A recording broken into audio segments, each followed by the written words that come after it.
early evening or whatever it happens to be right now. I'm Jules of Thought. Today is Monday, August 15th, 2022, and I hope that you are doing great.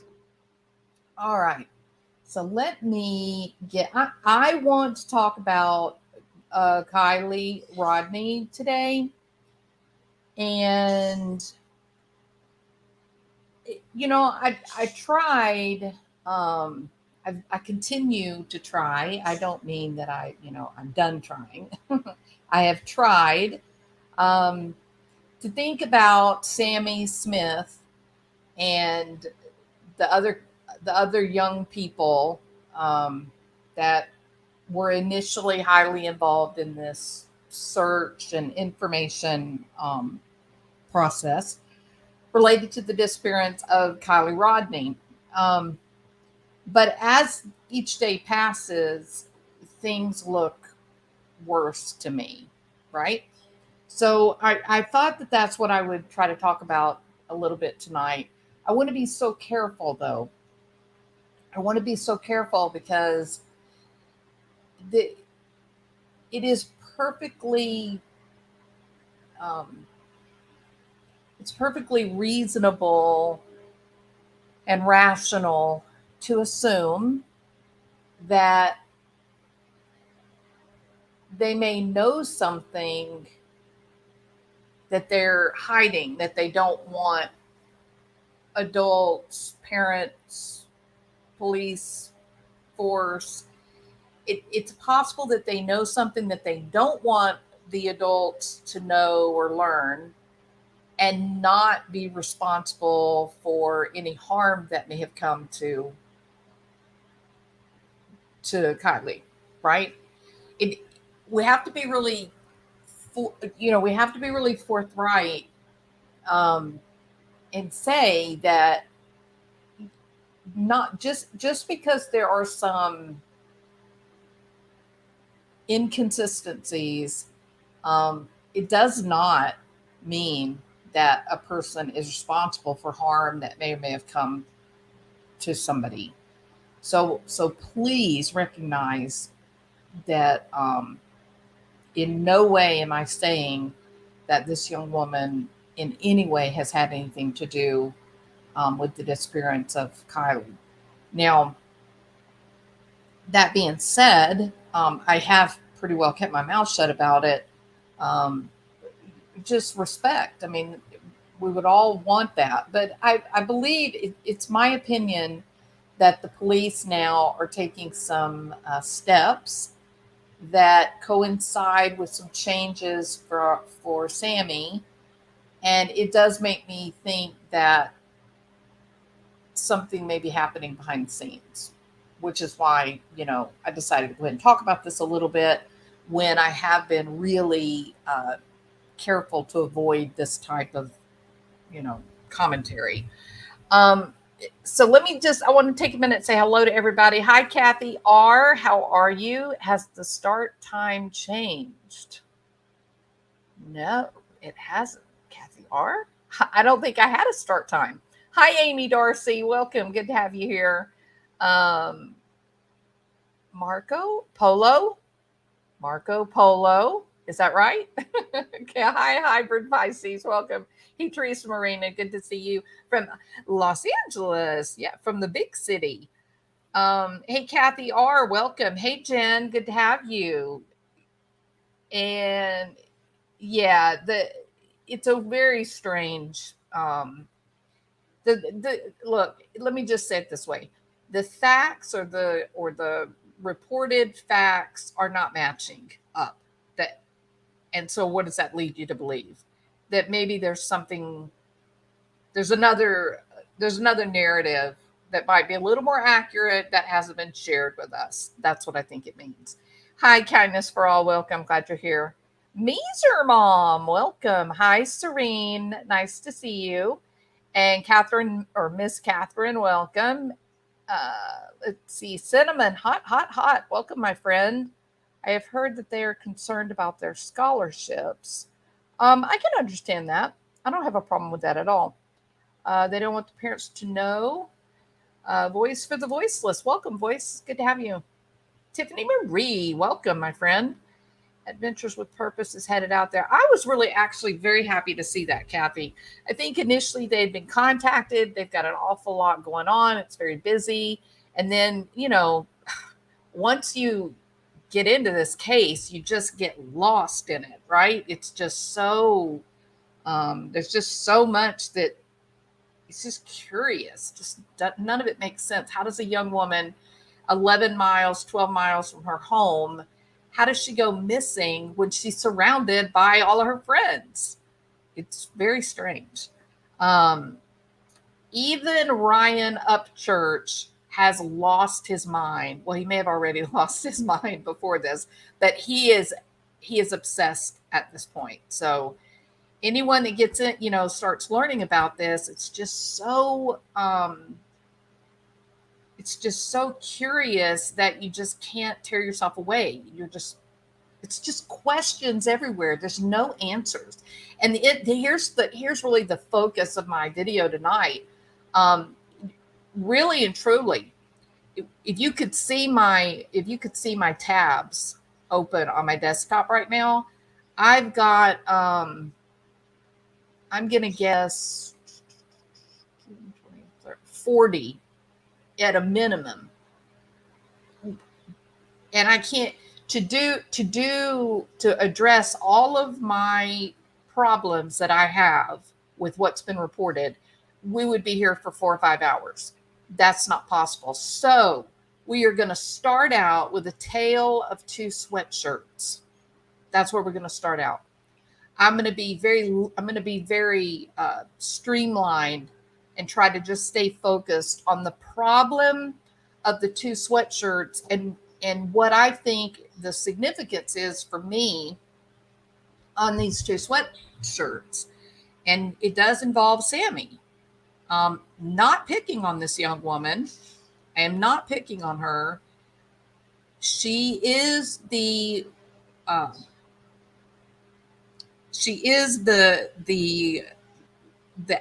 the vehicle of information. Am I right or wrong? If you agree that Sammy has placed herself into an influential position, put a 1. If look, let's be honest, a girl that speaks with such ease and eloquence as Sammy does, don't tell me her parents don't know that she's talking. Her parents know she's talking. Everybody in that town knows she's talking, right? So this is not like finding some young people talking on TikTok or Twitter or YouTube, some obscure kid who knows Kiely, who says something in the middle of the night, offhanded in a conversation, and then we YouTube people latch on to words and pick them apart and then make videos and make them famous, right? That is not what's happening here. Sammy absolutely from day one was in front of that camera. From day one, she's been in front of that camera. There have been a handful of other young people that were interviewed and talking, but by far, Sammy has been the avenue, the vehicle of information. Okay. And as much as she's been on television, as much as she has taken a hold of the clipboard and made herself the tip of the spear, people are going to want to have a conversation. Am I right? So I'm not picking on her. Please don't get me wrong. I'm just pointing out something that I see that merits some, it deserves some attention, some thought. Okay. All right. Now about day 4, perhaps, we got this odd future, not odd future. We got this Lana del Rey shirt. black sweatshirt that had the Lana del Rey lyrics from her poetry. It's the last two stanzas of her poetry. I read the whole poem, and it is all about a person finishing school and being ready to get out and take their own path, to leave behind childhood or the people that know them, and to enjoy the time out on the road less traveled. And that's it. That's what it's about. It's about finding freedom. It's about finding independence. It's about finding adulthood, so to speak. Okay, that's the poem. It's not a song. It's from her book of poetry. She does do a recording of the poem with some background music playing, but she is not singing. She's speaking the words. Okay. So we're by being told that this black sweatshirt that says, I don't want to be forgotten, I just want to disappear. What's the messaging that we're getting there? I mean, people, these internet sleuths, we're all looking for second, third level information, suggestion. And so we read the whole poem, and it's like, oh, she ran away. She totally ran away. It was totally a setup. She ran away, right? Everybody's like, okay, totally makes sense. Have no problem with it.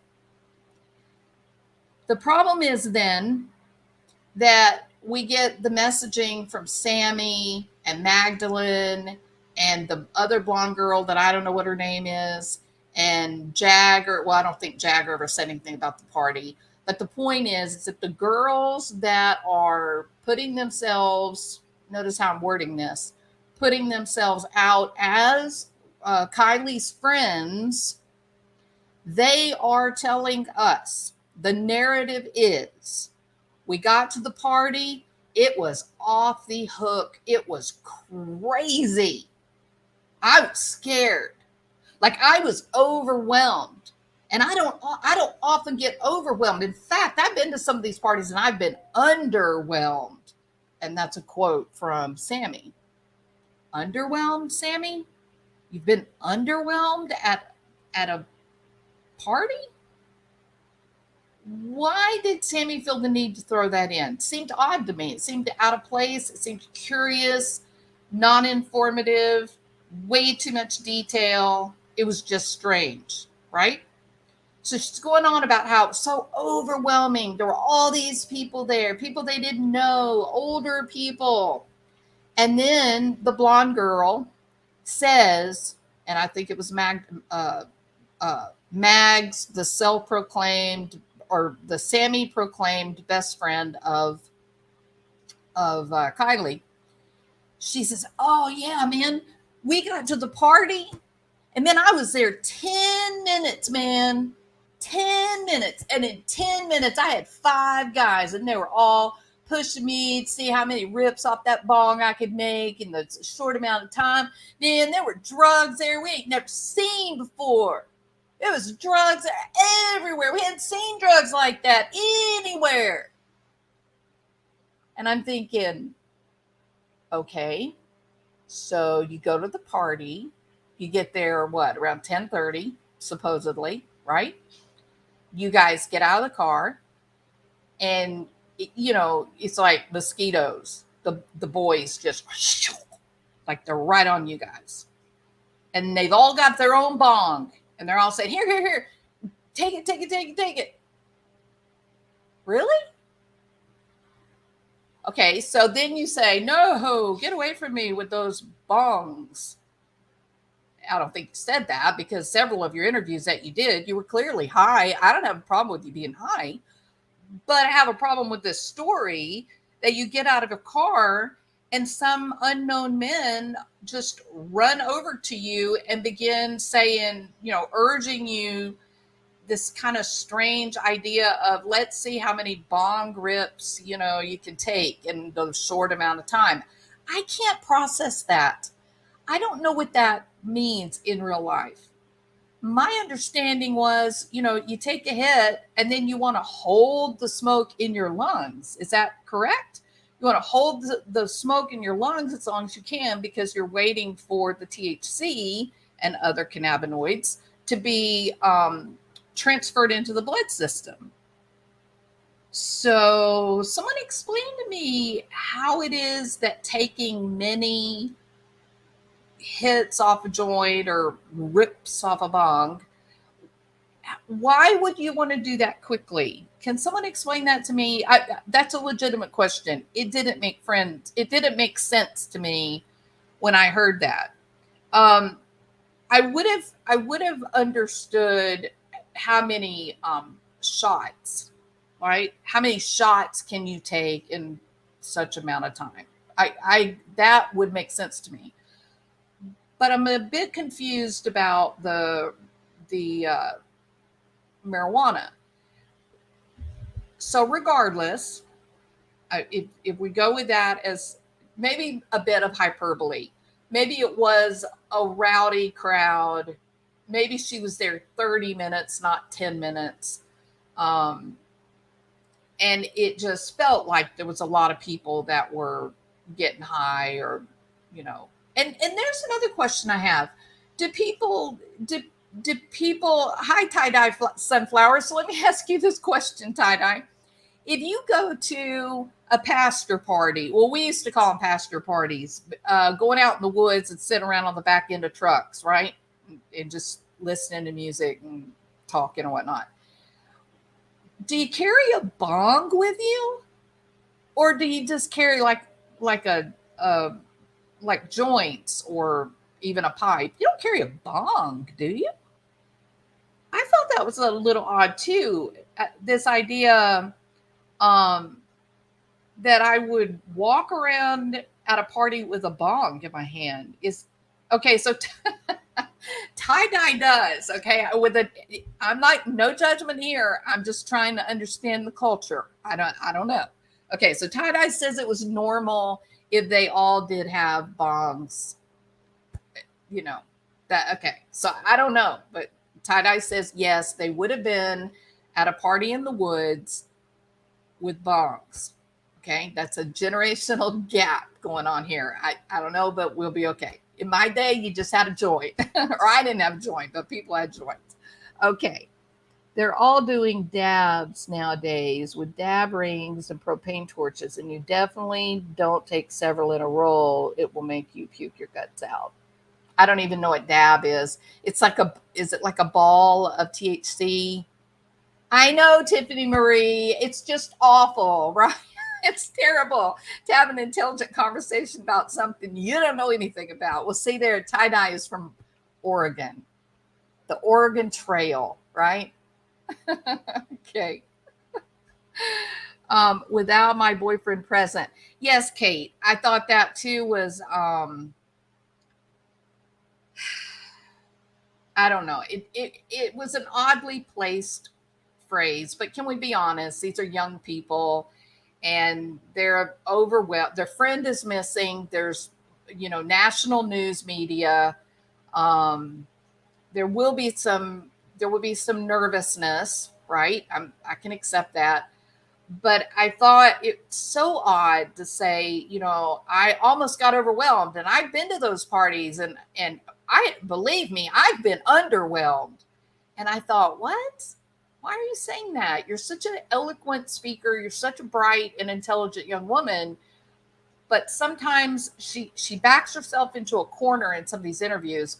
She backs herself into a corner where she is thinking. You can see her processing. She's thinking. She's trying to figure out how to get away from something that she's just said. And that was one of those things. It was this idea that, the party was so bad. It was so awful. And that she just had to get out of there. Mags claims that she was only there 10 minutes and had to get out of there. And it was all those weird drugs. It was all those drugs they had never seen before. Well, I mean, when we hear that, we get a bit frightened to think about, all these kids out there partying and, they're being surrounded by weird drugs they've never seen before, right? Although, can I say this? We know for a fact at least two of them are so comfortable smoking weed that they get high and then do an interview on national television. They seem to be high. I wasn't there. I didn't smell it. But I mean, people that get high have a certain, your eyes look a certain way. And, so I'm not judging. Don't get me wrong. I'm just putting the truth out, facts out there. So, how afraid of drugs are you if you're comfortable enough to get high and then go on national television? You're pretty comfortable with weed, right? Now, obviously, fentanyl, cocaine, not weed. I'm with you on that. But still, to sort of take this position of I'm Snow White and I've never been around boys or substances. Ooh, I'm scared. That's not working. It's just not working. So I thought about that. There was something about this narrative, nearly just immediately, this narrative of 20-year-olds with drugs trying to force us to use drugs, right? Trying to force us to use drugs. They were there. We don't know who they were. Maybe some of them were from Tahoe or Reno or even the Bay, right? And so I got to looking and I said, wait a minute, you just had a young man arrested for second-degree murder for giving a 15-year-old girl fentanyl. So tell me again how you're not used to that type of drug in your area. And when I got to looking at this particular part of the country, in 2020, in a week or two time period, they had 36 fentanyl overdoses in a weekend. 36.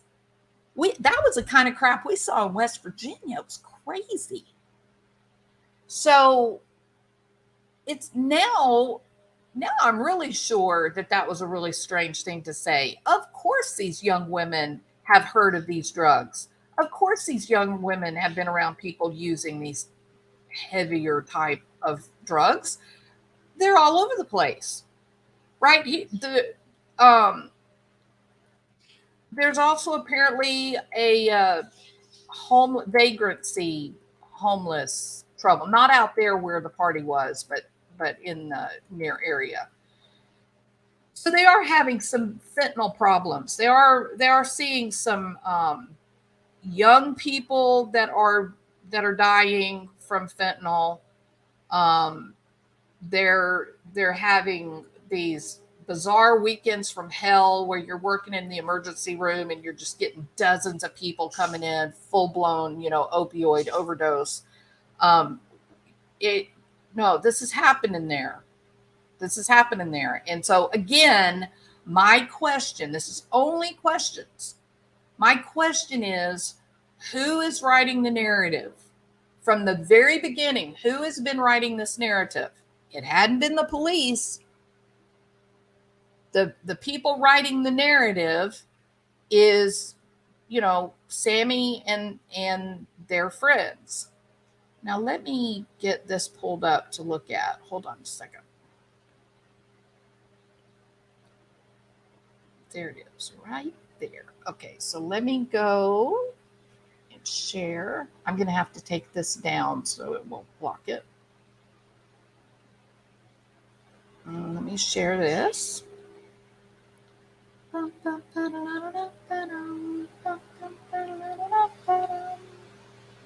Share. Okay, so we should be looking at the Find Kiely website. Now, it's very interesting. It was actually Sammy who was responsible for this website going up. Did y'all know that? I mean, I think it's noble. I think it's great. And I said the other day on a video I did, it's a great website. It's very well done. I like that it's specific and to the point, and that it's not busy with a lot of decoration, and all that. I think it's great. But my problem is the narrative that's being the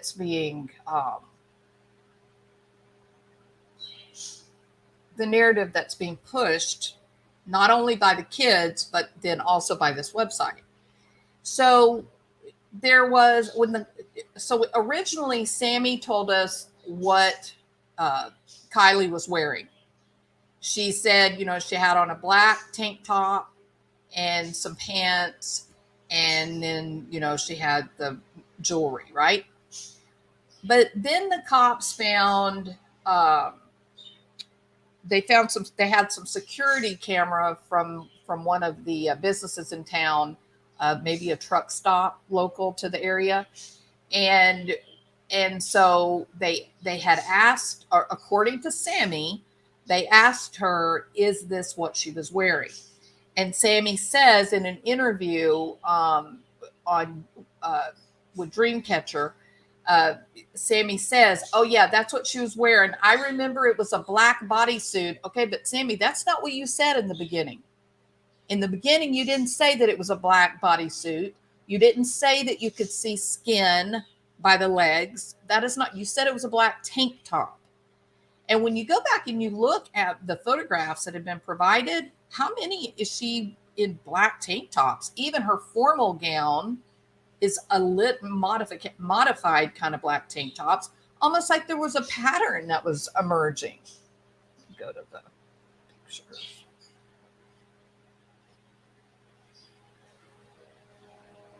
Oh, I may have to pull it up on.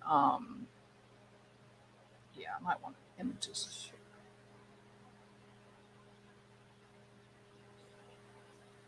Ah, no, I don't want to put this in a drive.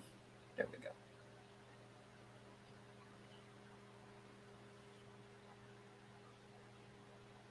So there's a pretty woman dress. I think it looks like a pretty woman dress. Is it going to open up?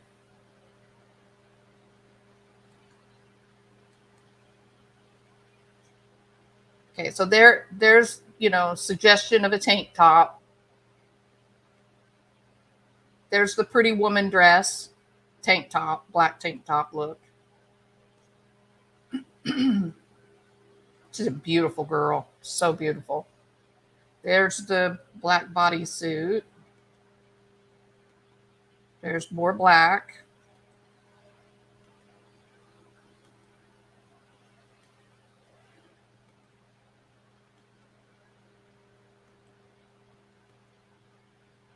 Okay. I may pull up to show you what I'm talking about. I may pull up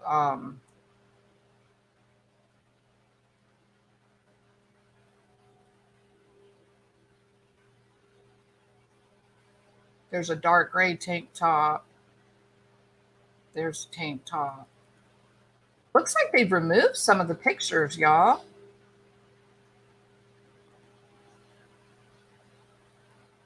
I think some of the pictures are different.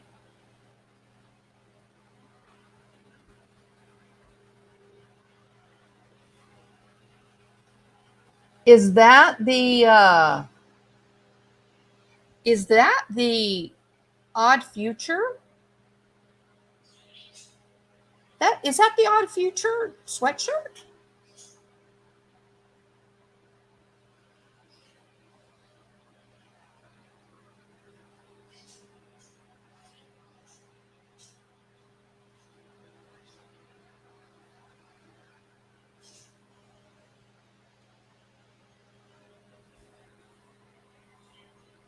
Does that look like the odd future t-shirt?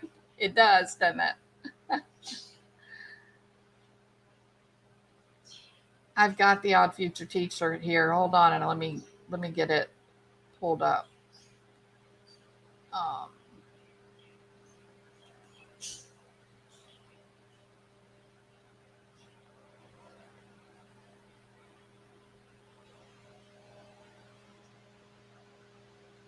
yes. Yeah, that's okay. So she's wearing that odd future t-shirt in this picture. So But is it hers? I just noticed that. I hadn't noticed that we had a picture of her. Um, y'all can't see what I'm talking about. Let me show you. I found I found a photo of her where she's wearing the pink and white sweatshirt.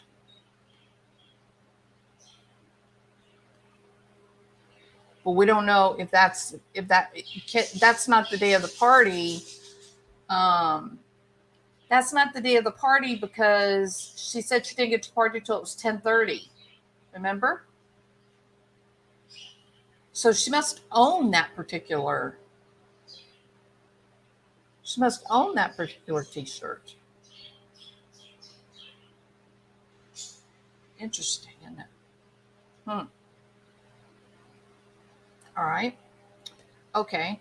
So, um, so going back to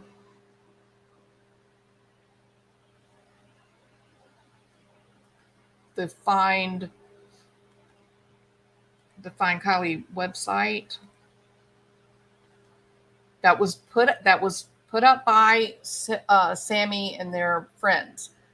Um, there's a black tank top, of course.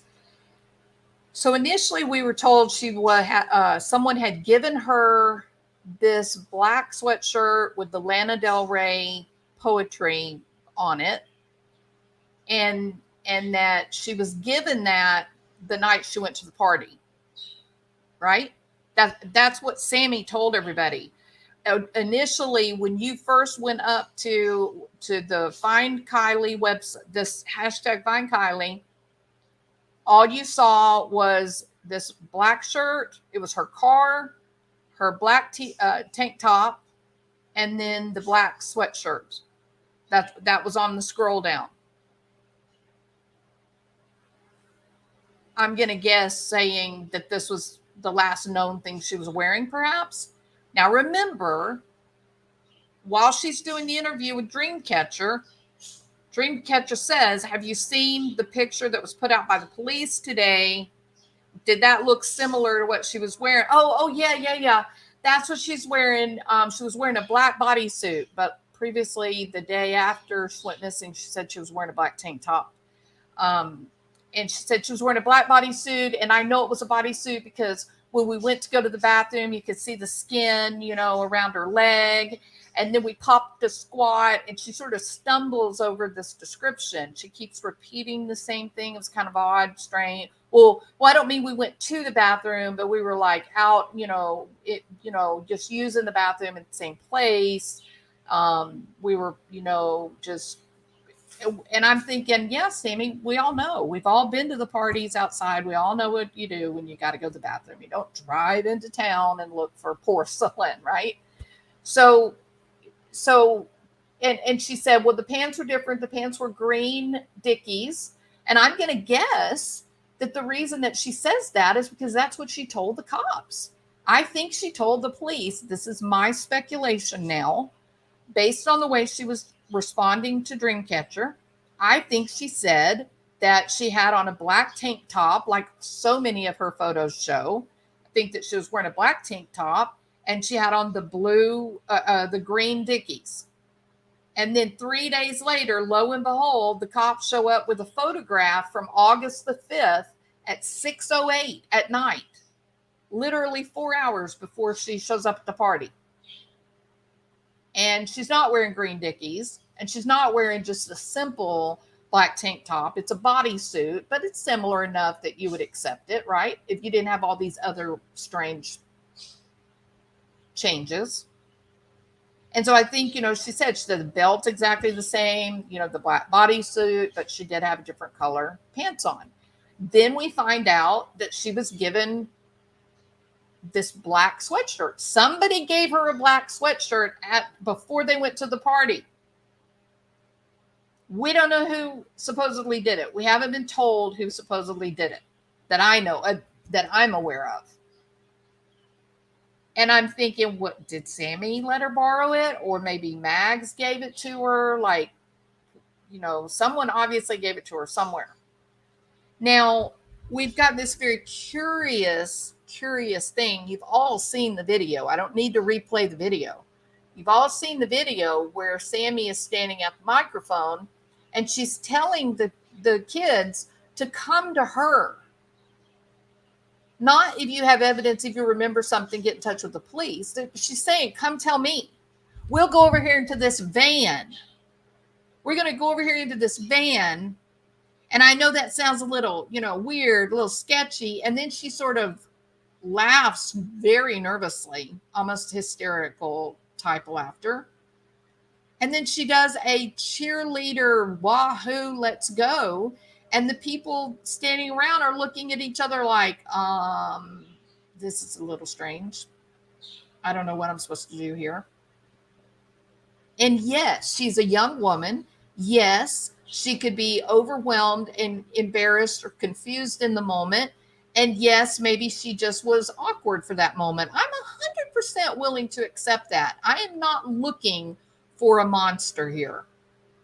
I'm just trying to make some sense of what part of these stories are accurate and what are not. And I can promise you this, the police know, the cops know what is accurate because they have videos and they have photographs of that night, which is why yesterday or the day before yesterday, we get punked. We get punked. And the cops come out and say, the Lana del Rey black sweatshirt. Just kidding. We actually have video of Kiely at the party. And she's not wearing a black Lana del Rey, I don't want to be forgotten, I just want to disappear t-shirt. No. She's actually wearing a white and pink rapper t-shirt or sweatshirt.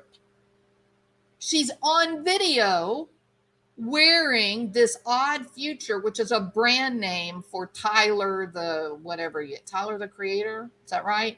And Tyler the Creator is a rapper. And his rap music would suggest that he has a very intimate relationship with the drugs of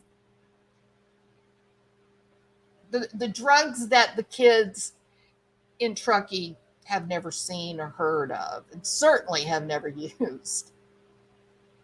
Okay, so you've never seen them, you never heard of them, you have no kind of awareness of them, you don't even know anybody who's ever used them, but you're buying merchandise of a rapper who is absolutely cool with this horrible drug culture. Strange, right? So I expected when I came back here and looked at this, I fully expected that the black Lana Del Rey sweatshirt would be gone. But it's not. It's being left up there like it's still good information. Okay, so what are we to believe? Are we supposed to believe that Kiely was wearing the hoodie that was loaned as reported by Sammy? Or are we supposed to believe what the police have said, and that is, this is the sweatshirt seen on video surveillance that Kiely was wearing at the party? Which one do y'all want to believe? I know who I'm going to believe. So I think the tale of two sweatshirts, I think the lesson here is we may actually need to disregard what the friend group has told us from the beginning. And there was another case that I ended up taking this approach or point of view from as well. And that was Chris Watts. Who remembers Chris Watts? There was the case from hell, right? They said they definitely know she was lent the LDR hoodie, but was seen on cam with the white one, said the cops. Yeah, I'm skeptical though, but you know that about me, Tiffany. I am cynical and I'm skeptical. I own it, right? I'm sort of like trust but verify. And in the beginning, there was every reason in the world to believe what all of the kids were telling us. There was every reason in the world to believe them. 100% believe them at all costs, believe them because they love their friend and we have to find their friend. Correct? I'm sorry. Can someone explain to me why it is that this young woman owns a pink and white Odd Future sweatshirt? She's got it on at the party, but she's also getting an LDR shirt? Why? It wasn't that cold that night. It's I'm not saying this means that they were involved in her disappearance. I'm not saying that they were up to no good. That's not what I'm saying. I'm saying that the original information that we got from the kids, it's not matching the real evidence now that the cops are managing. I think that matters, don't you? Don't don't you think that we need to take a step back and say, oh, wait a second. In the beginning, when all this happened, we were like, wow, how does a 16-year-old, brilliant kid, how does she go missing from a party with all her friends 11 miles away from her home in an area where it's very rural? How does that happen? Well, who told us? Who are the people that told us how it happened? They were driving the narrative. They were creating reality in your mind. They were telling you what you should believe. Immediately, oh, she came with Mags, and I saw her immediately, and we were seen together, quote unquote. That is a very strange statement. We were seen together all over the party? What do you mean you were seen together? If I'm talking to my friends about being at a party or concert or something and what we did, it would look a little bit like this. Well, we were really high up in the nosebleed section and we really wanted to get closer. So we went down, we snuck down onto the floor because I was a little renegade, right? We snuck down onto the floor and then we were able to get there and we met the concert guy and he was really nice. And then we got seats right up at the front. It was the greatest thing ever. Am I going to say I was seen with my friend up at the front of the stage? Or am I going to say we went up to the front of the stage, or we were at the front of the stage? We were seen all over. You know what? I've had people photobomb me at places, and they could have very well held a picture up and said, look, see, I know her. We're in the same place. We're seen together. And I'm going to be looking at the picture going, I don't know who that is. I have no idea who that is in that picture. I mean, they may look like they're part of the group, but I don't know them. So I found it to be a really strange, the semantics were really odd to be saying over and over, oh, we were seen together. I also thought that it was quite unusual to say, we were just, drinking and walking around and being like kids do, just like kids do. It was almost like what I would say about my 17-year-old kid. Oh, they were out there, they were being stupid like kids are, but it was the end of the school year, they're graduating, they're partying like kids do. Right? So why did she keep saying, well, we were just doing this, just like kids do? She's sending a message. She's sending a message that says, nothing going on here, people.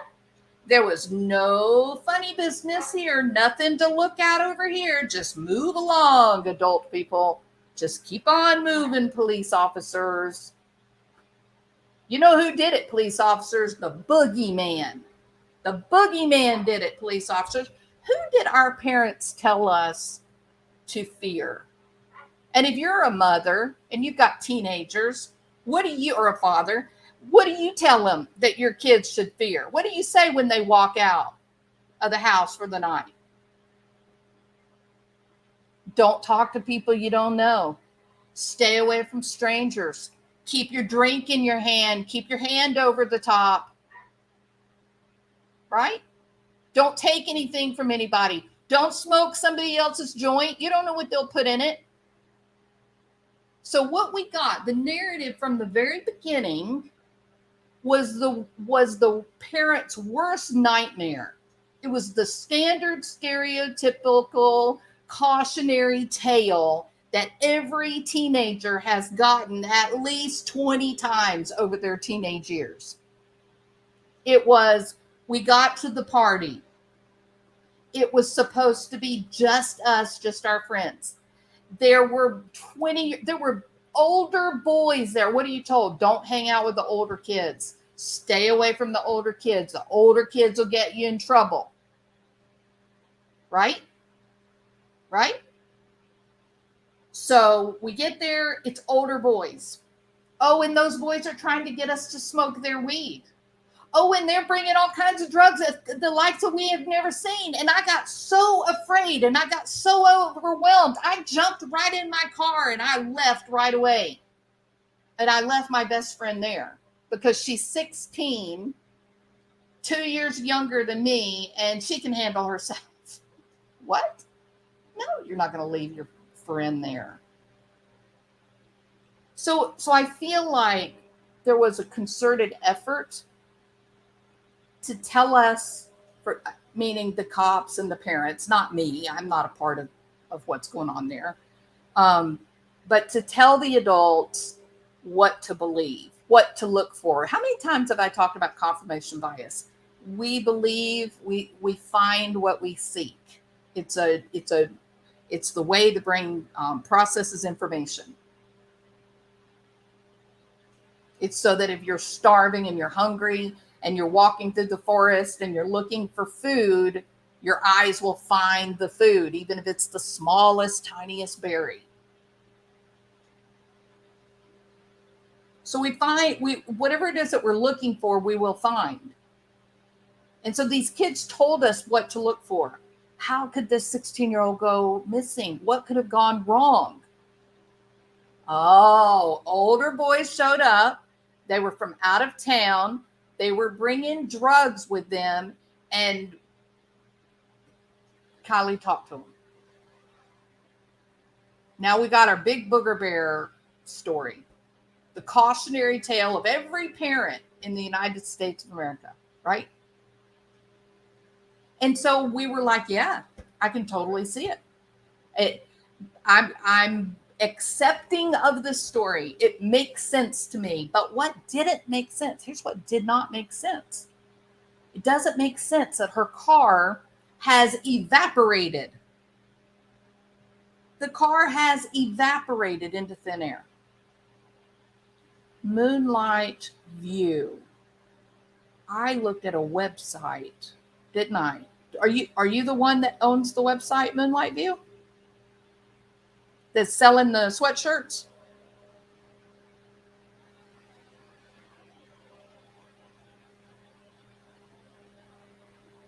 Exactly, Kate. Yeah. So these kids had dealt with fentanyl in their community. I don't mean they're using it. I mean, they'd heard the horror stories. They just had a 15-year-old girl die there in June. They just arrested the guy on August the 13th. He's going to be in the courtroom on August the 19th. Okay, Moonlight View says, nope, not me. Don't get me involved. I won't, Moonlight. Sorry about that. So this 20-year-old Nathaniel Kuna, Oh, I can't remember his name now. Kuna Banga. I know you want to say Cowabunga, right? Yeah, not Cowabunga. Kuna Banga, like a Chinese kind of Asian name. Um, Nathaniel Evans Kuna something, and I can't remember off the top of my head. I work for Web Sleuths and no way have any business like that. No, I'm good, Moonlight. It's fine. It's a beautiful name. In fact, right off of my back porch the other night, the moon was just this beautiful, brilliant reddish orange color. It was the perfect moonlight view. So you're good. I promise. I was. It just kind of took me back when I saw it because I had run across when I was in, kind of educate myself about the Kiely Rodni disappearance. There is a website by someone named Moonlight something, and it's selling these sweatshirts by Odd Future, I think, or yeah, Odd Future. So that's the only reason I asked. That's all. Yeah. Okay. Roseville is located in Placer County. Exactly, Serene. So and remember what I said in 2020 in Placer, in one weekend they had 36 overdoses on fentanyl come into their emergency room. 36. That is, you don't even see 36 in a month here in Houston, Texas, in one hospital. That's how big it was. What happened? I would imagine that someone had fentanyl and they were lacing marijuana with it. The idea is if people are smoking it and marijuana, they become physically addicted to the marijuana, not knowing that they're smoking fentanyl. And so then they keep going back to buy more and more, thinking they're buying marijuana, but it's really the fentanyl that they're becoming addicted to. So it's dangerous. The world's crazy. The world's just gone crazy, truly. But for this story and the Tale of Two Sweatshirts, we were given a narrative to believe. The girls came out with a narrative that was saying all of the bad things that parents, that adults warn young people about. That's what was at the party. And so, you know what you should believe, adults. All you grown-ups or grumps, all you grumps should believe that she's young, beautiful girl. She got too drunk. Some 20-year-old from out of town picked her up, gave her drugs, and then, turned her car into a spaceship and drove her to Beetlejuice. Right? So even though the story that they've put out is one that we can all buy into because it matches to what we already know, it matches to what our greatest fears are as parents. As now, real evidence is now coming in. The police, they have real video from the party. They have real photographs from the party. They have a young woman and a young man saying to the people that were at the party, do not tell the cops what you find. Bring it to us. The cops want us to go through it and make sure, take out all the stuff that's not accurate, and then we'll turn over the legitimate evidence to the cops. And Placer County Sheriff's Department came out and said, that is absolutely not what we said. So I don't care what we're gonna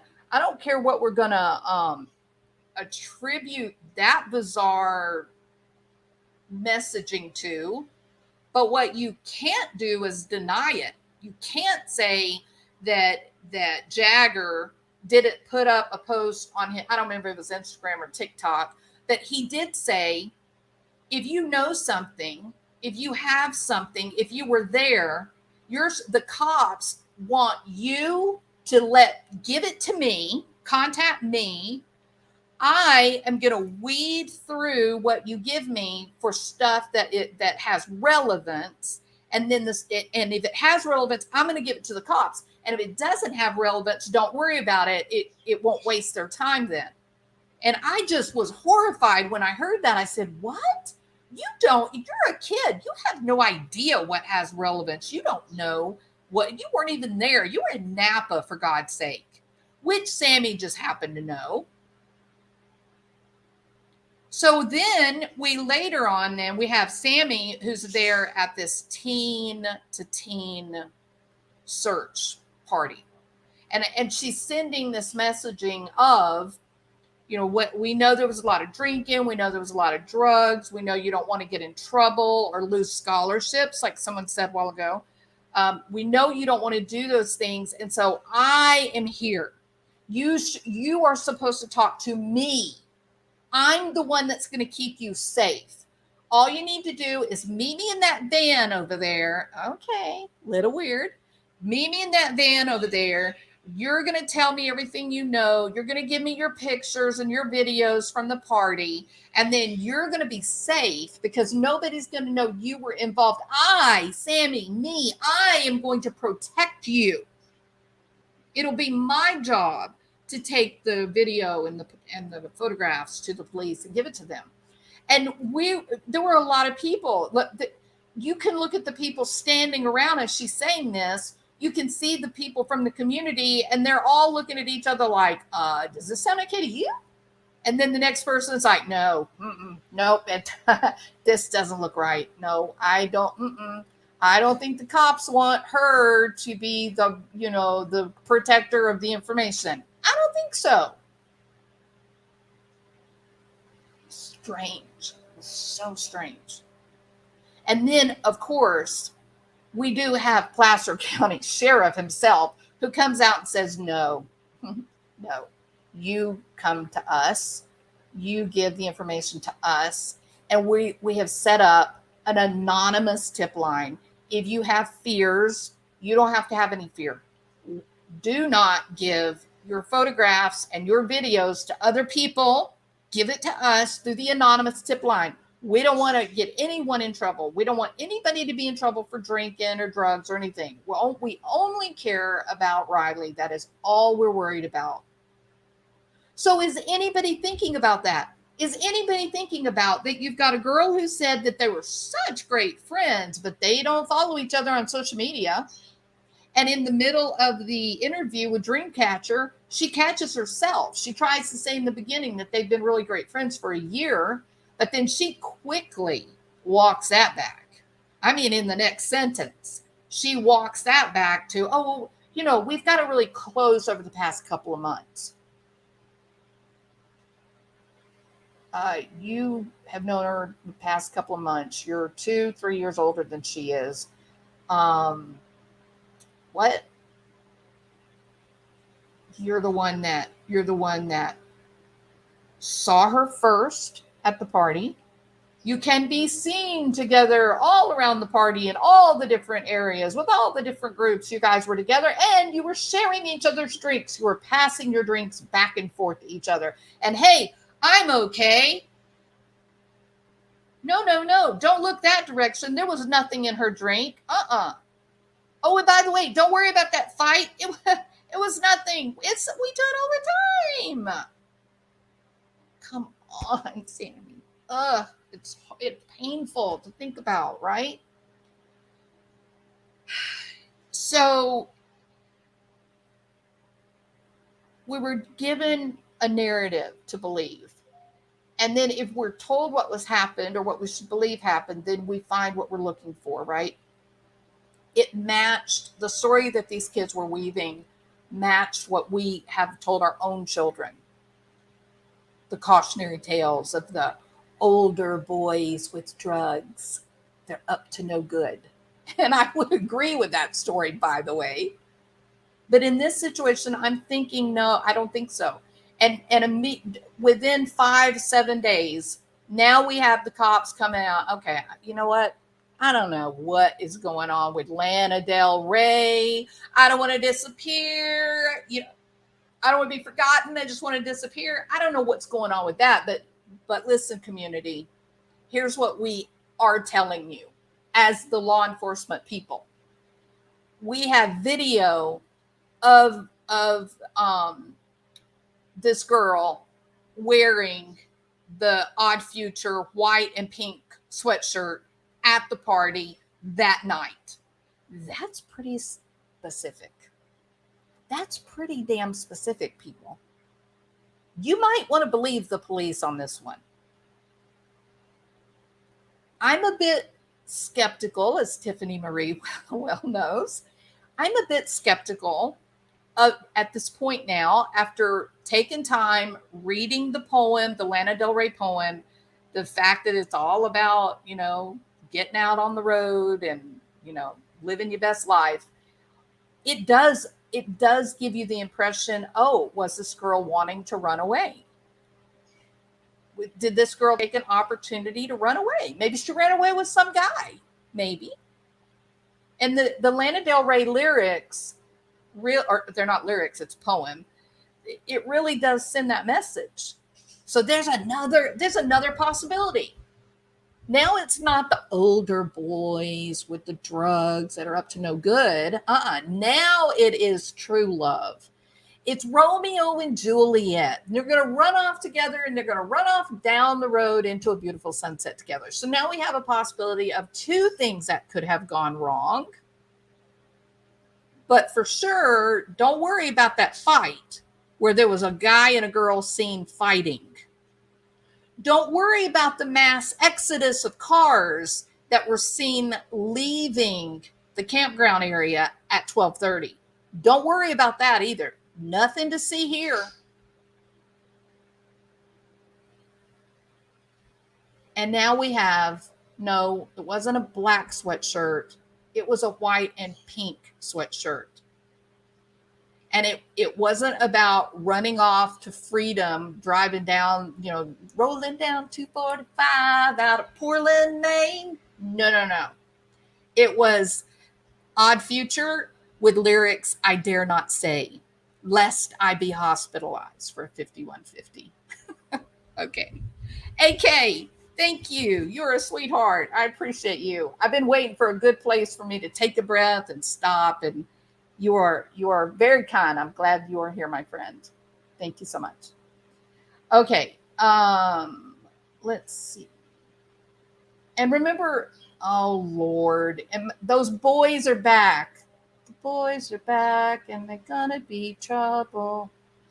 Block user.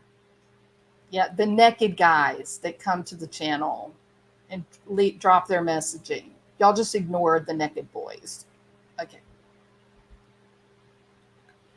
All right. A guy and a girl fight. Yes, it was, Cinnamon. Funky symbolism with these kids so much, Kathy. What about the girls that are wearing amethyst crystals around their neck? The three girls wearing I love amethyst. Don't get me wrong. I got geodes all over my house. Got a Brazilian amethyst. It's beautiful. But the girls seem to like the whole leather bound look, right? The necklaces, the bracelets, or the heavy leather stuff. It's cute. It's in fashion. It's beautiful. And then Kiely wears gold.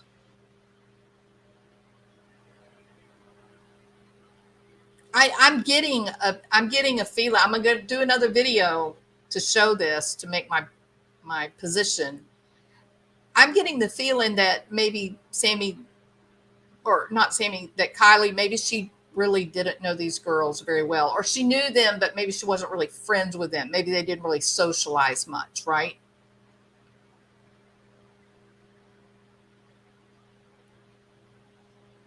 So is that what the amethyst crystal is, Cinnamon? It's for protection?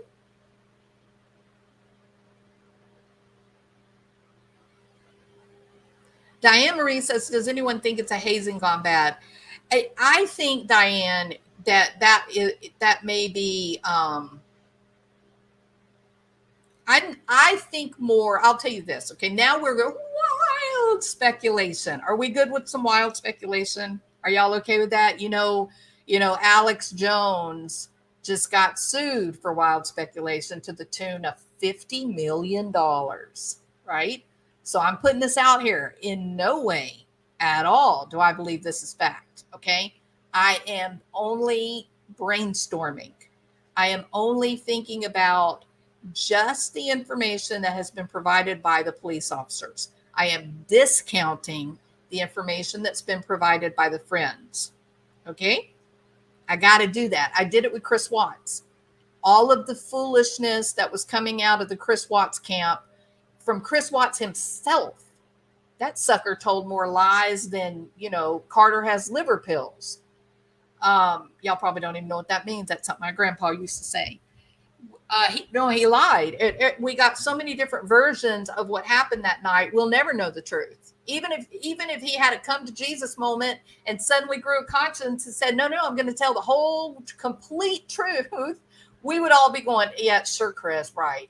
Your version number 2 was the best one. We just won't believe him because he's told so many lies at this point, right? And it wasn't just him lying. He had family members that were lying for him.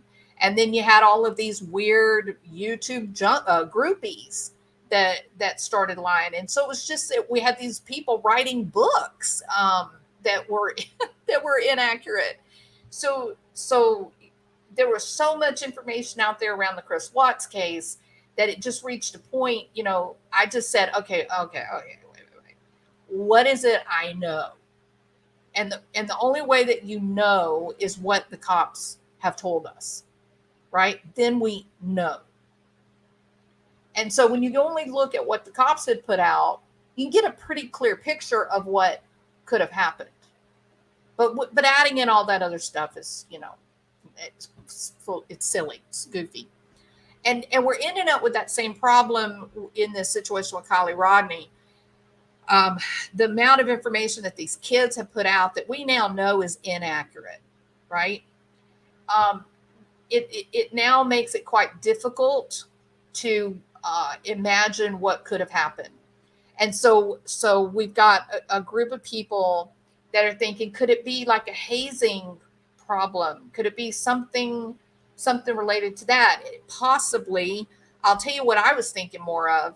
I was thinking more of a problem where this may have been a young girl, a young lady who wasn't really liked very well by a certain group. She was much younger than they were, and yet she was graduating with them. She got accepted into a better college than they did. Her fashion is different than what they choose to wear. That's one notable difference right off the top. So is it a situation where this was like a kind of a bully and targeted kind of thing? I don't know. Someone mentioned Lord of the Flies. Was that Sammy? I don't know, Moonlight. Does anybody know that? Oh, absolutely, Yvette. And definitely bright, intelligent. When you get into Kiely's lifestyle, it doesn't really fit what was going on out there at that party. She played music with her parents. Like they sat around and played bluegrass and old country, old gospel together. And she's smiling while she's doing it. She's clearly enjoying the music and singing and whatnot. She finished school 2 years early because of COVID. She's doing homeschooling, and she just flew through the information.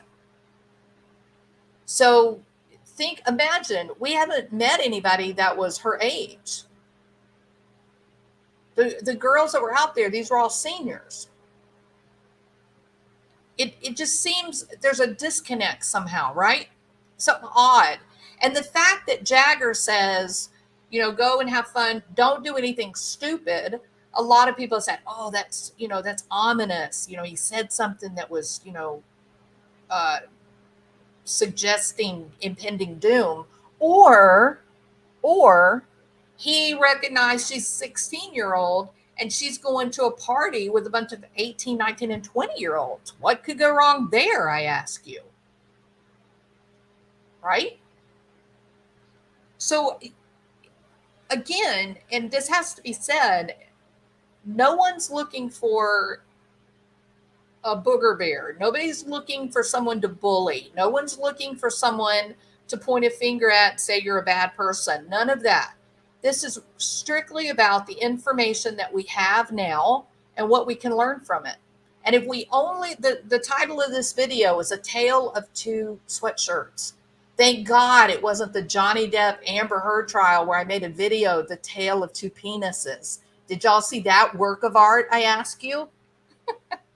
My husband said, what? Are you really going to put that video out? I said, I am, and I'm going to do it with confidence. Okay.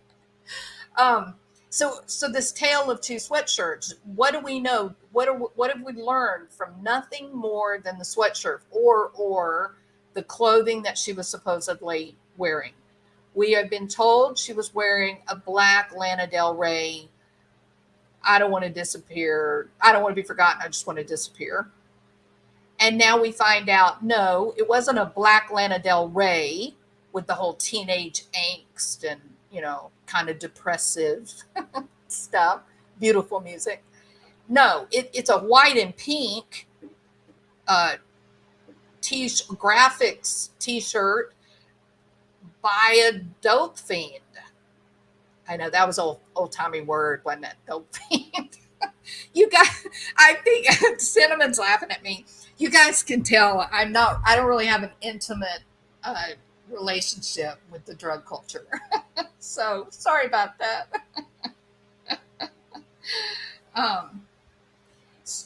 So no, it wasn't the teenage angst Lana Del Rey soothing calm music. It's the white graphics of a rapper who clearly likes drugs. Okay, well, we couldn't have gotten more wrong on that. Talk about exact opposite. Talking about exact opposite. How do you mistake a black sweatshirt with sweet pea flowers on it and Lana Del Rey poetry?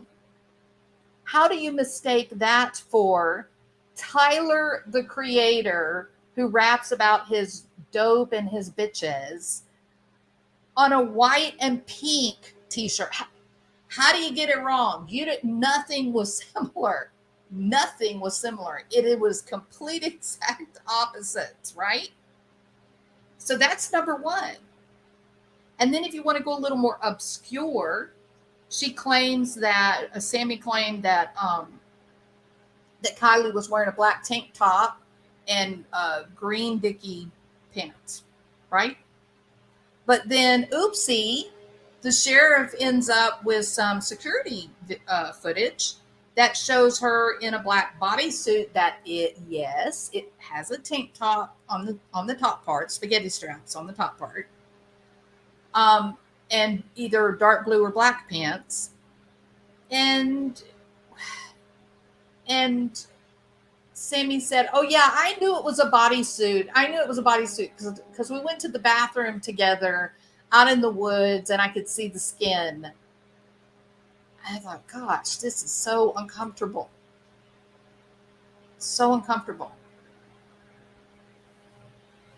All right, so I wanted to just kind of restrict this to the clothing. Remember what I'm trying to do. I'm trying to only give attention to what we have that is verified information. Verified information. Okay. All right, I'm going to read some comments now. I think AK must have left. Call Me If You Get Lost 2021 studio album by Tyler, the Creator. Yes, Allie, I did run across that. It's actually a really, I would wear that particular sweatshirt. It's like a bright rainbow color and kind of like groovy 1960s lettering on it. Yeah, I like that one. So Call Me If You Get Lost, definitely. And again, Allie, there's those meanings, right? There's that subliminal, well, hell, maybe it's not even subliminal. Maybe it's overt messaging. And somehow they want us to buy into this narrative that she ran away. But can we be honest? How is it possible that you drive off in this little silver Honda that everybody has seen and nobody sees it? The interstate doesn't pick it up. how is that? Yeah, you cop a squat. She took her belt off. I mean, I know what that meant, Moonlight. When you're out there partying in the pasture, you out in the woods, camping or whatever, you go to the bathroom, you walk away from everybody, you're just out in the middle, and you pull your britches down and you squat, right? If you're really talented, you can sit on the tailgate of the truck. Okay. But it was a lot of detail, wasn't it, Moonlight? It was a lot of detail in that moment, her describing why she knew it was a bodysuit as opposed to just a simple tank top. She went twice in a short period of time, yet then the girl just disappears. They went from a rather intimate situation using the restroom to I have no idea where she could have gone to. Thank you, Jen. But remember, we were seen everywhere around the party with all groups of people. We were seen. Why were you seen? Are you in fear of what photographs may emerge? Are you afraid of the video that may come out that may show you guys together but not looking at each other? Like what a strange the semantics are really unusual there. Hey, Rabid Dog, how accurate is the last cell phone ping to the lakeside? Okay, they're standing by that, Rabid. They're standing by it firmly. It pinged at 12:33, and in the ping area, there was as much water as there was land, and they took that to mean that yes, she was absolutely near that water. Now then, I have a graphic. It's not a very good graphic, but I couldn't find it anywhere else. Let me see if I kept it or if I decided I wouldn't talk about it. And so they believe that she was either driving past the lake. I'm looking to see if this is the video that has the picture on it. Wow. No, it's not. That she was either driving by the lake or that she was standing with a group of people partying, not up in the woods, but closer down the lane, going toward the water. But that does not match with this idea that at 12:33, she's in her car, or at 12:36, she's taking a telephone call with Sammy. No, I must have killed that video. So the area that they talk about where the car was or where the phone was when it pinged at 12:33, she was either driving down the road right there at that particular part, which would have put her very close to the water, or she was down in a group of kids that were close to the water's edge, or the phone was. Somebody that had the phone was, okay? If you watched it, I'll look and see if I can find that video again. It's a press conference with the police, and they pan over to a presentation board, and it's got up a map, and there is a line that's drawn around the lake and that part of the park, and it says "Do not search in the blue area." Well, when you look at the ping map was inside the blue area. Now, they came out 3 days ago, 3 or 4 days ago. They came out and they said that they had surface searches, meaning they had boats or they had drones. They had surface searches of the water, but they had prohibited people from going into the water. They did not want anyone to stir up the soot and the dirt that's at the bottom. Apparently, there's a lot of really fine particles that would have made the water really, really murky. And that they had dive teams that were coming in. I believe the dive teams were supposed to be there yesterday, or maybe it was today. We also now find out that Adventures with Purpose, they are coming. They originally had said that they had a lot going on. They weren't going to be able to, but my understanding is now they are on their way, and I don't know when they're supposed to be there, but they're supposed to come. So there's a lot happening with the police that's not getting released to us. We got to tread lightly, be aware that the storyline that we have, most of the things that we know, is information that's been put out by these kids that were at the party, that have now been shown to maybe not be very accurate in the details that they're giving. So we have to be really careful at this point. Why would they block off and say don't search in this area unless they really felt like it's going to turn out she may be in the water? The missing car is a real problem. It's not likely that 10 days you can hide a car unless it's parked in someone's garage.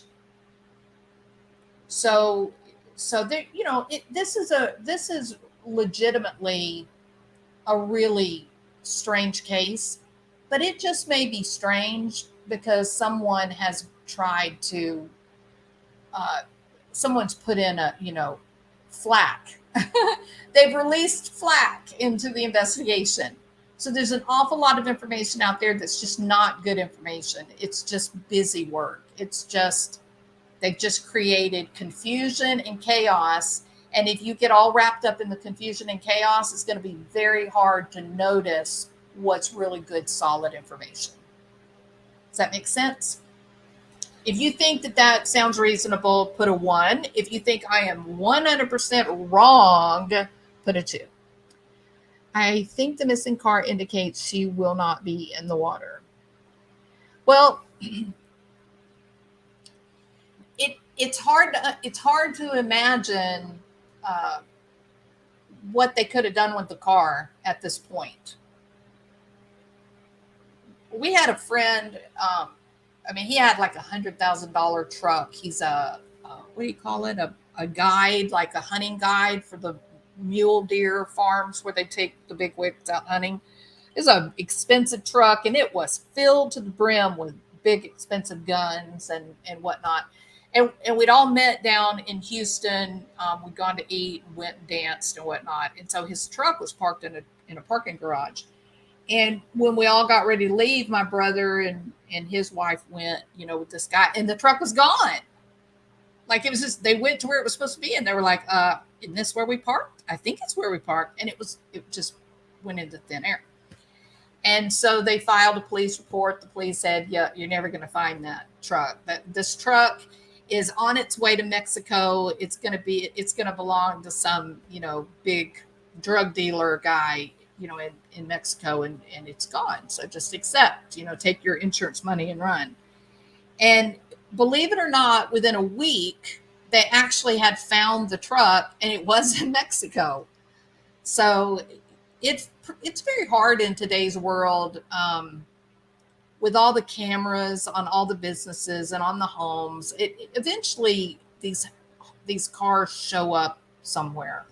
And with a case like this one that's gotten so much attention, I think if it was out on the road, somebody would have identified it already. Now, here is a good possibility. There was a website, Reddit. There was a Reddit commentator who they were camping out at the campground, not the Prosser campground, but a campground that's up from that, is my understanding. And they could see when all the parties started arriving. And the lady said that she was awake and she watched at around 12:30. She said there was a huge exodus from the campground, from the Prosser campground where the party was. She said it was a huge exodus. There were tons of cars that left all at the same time. Now I want you to go back in your memory, back to your wild and crazy party days. what usually happened that ended up in everybody basically scattering? How what usually caused all the kids to jump in the cars and drive away all at the same time?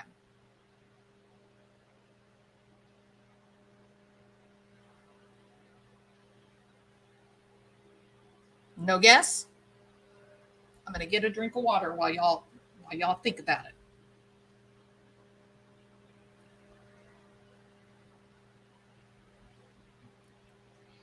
Exactly.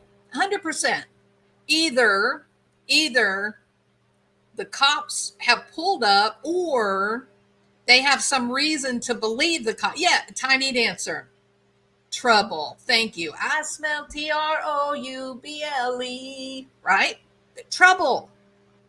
Something has happened and people go, oh hell, you know what this means? The cops are on their way, or somebody's calling the cops, or maybe a parent shows up, right?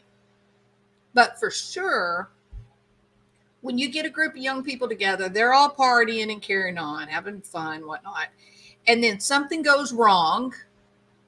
Everybody scatters. You all run, you jump in cars. You may not even jump into your own car. You may, depending on how big that capital T is, you may jump in the car with one of your friends and worry about coming back later to get your car, right? But the point is, you want to be gone before the police arrive. It happened to us one time at a party. And these were good kids. We were really good kids. We were not, gangsters. Um, we were at a party, a senior party, and we were playing poker. We had music. People were dancing. I mean, it was just a normal, nothing party. Everything was great. And then there was a guy there. He had way too much to drink, and somebody had been messing with him, right? Poking the bear. And he freaked out. He went in his room and got a gun out, and he came out and he said, where is he? I'm going to shoot him. We knew the boy that he was looking for, because that kid got in fights everywhere we went. And he started looking, and we all jumped up and ran. And me and two of my friends, we ran outside, we hid in the bushes, and then when he went to the other side of the house, we ran laughing up to the car, got in the car and drove away and talked about it, telling everybody uptown all about it. Sure enough, here come the cops. As we're going into town, the cops are leaving town, going out to the lake house where this all happened. Yeah, I mean, it happens. So when I found out that you had a mass exodus of cars at the same time that you're getting a 1233 ping and you're getting a 1236 phone call from Kiely to Sammy, I said, okay, what happened? Let's look at that video again of that fight.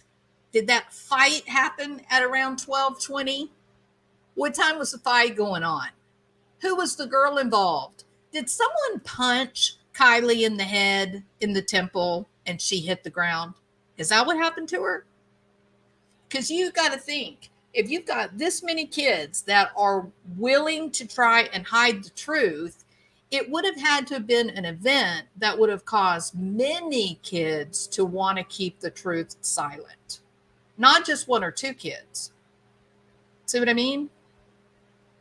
So, there are some options here for what could have taken place that would not include a burn book type of situation. It didn't have to be that she was bullied and harmed intentionally. It could have been legitimately an accident. It could have been just like the girl in Rockville, 15-year-old girl in Rockville that thought she was taking a Percocet and it was actually fentanyl, who died. It could have been an overdose. Could have been something, like that. It scared everybody to death. And they thought, oh my gosh, we've got to do something. Our lives are going to go down the toilet. What do y'all think? Anybody have any opinions? I'll put a link if you want to come up and give your thoughts on the situation. Did I say Rockville or Roseville? I may have said it wrong. What is Diane? Diane Marie, is it Roseville? Martian planet art. Sundown agrees. Faraway downs.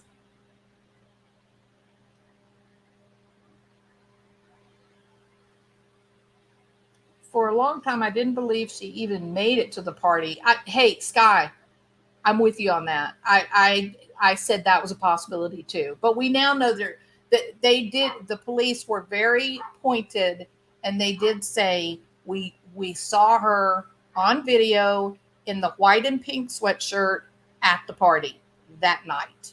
I mean, they were very, very clear. It is Roseville. Don't you laugh at me, Serene. I've never been to Northern California in my life. I hear it doesn't rain there though. Roofie, do you think somebody slipped her a Mickey? That could explain her sudden disappearance after texting her mother. I don't believe she even made it until the police said that, so now I'm rethinking it. Hey, Thing One, how are you? Welcome. Nobody has an opinion? I can't believe there's, of all these fine people, no one has a single opinion about this heartbreaking case. It is heartbreaking.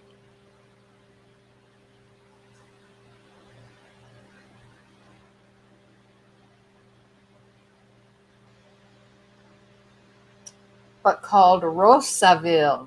Is it really called Rosaville? Rosaville.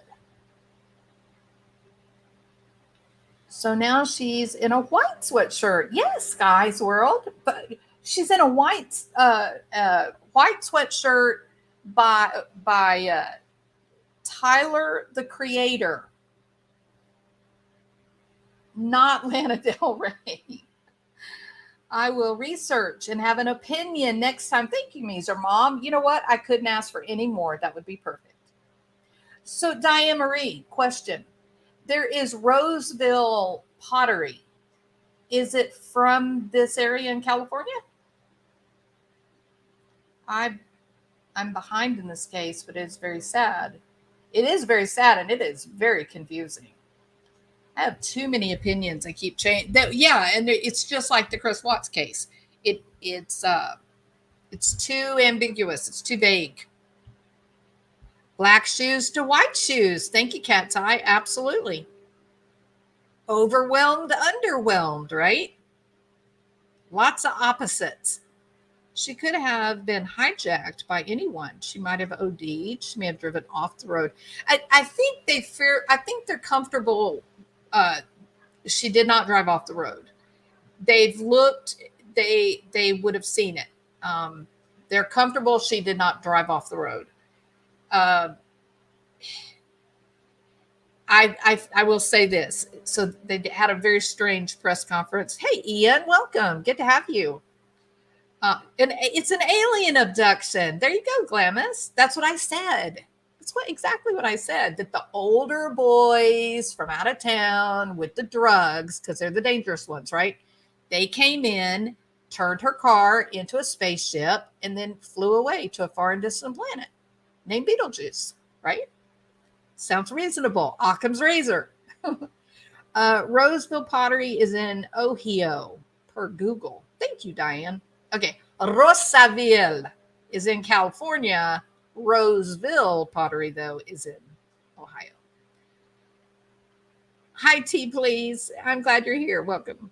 Flower in the morning sun. That sounds Egyptian. Saba Kid. People have been found years after going missing. We can't rule out an accident. Sure. Yeah.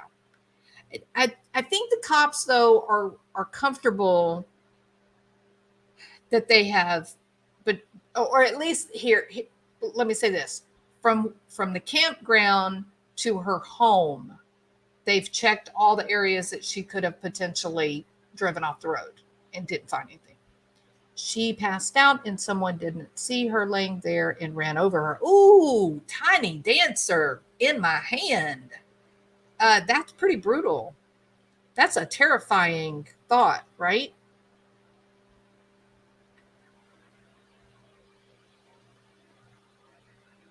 U.S. Embassy, what? Saying to contact your U.S. Embassy was add on missing poster. Contact the U.S. Embassy? Um, look here. Oh, that's that Elton John song "Tiny Dancer" is playing over and over in my head. It's gonna drive me crazy.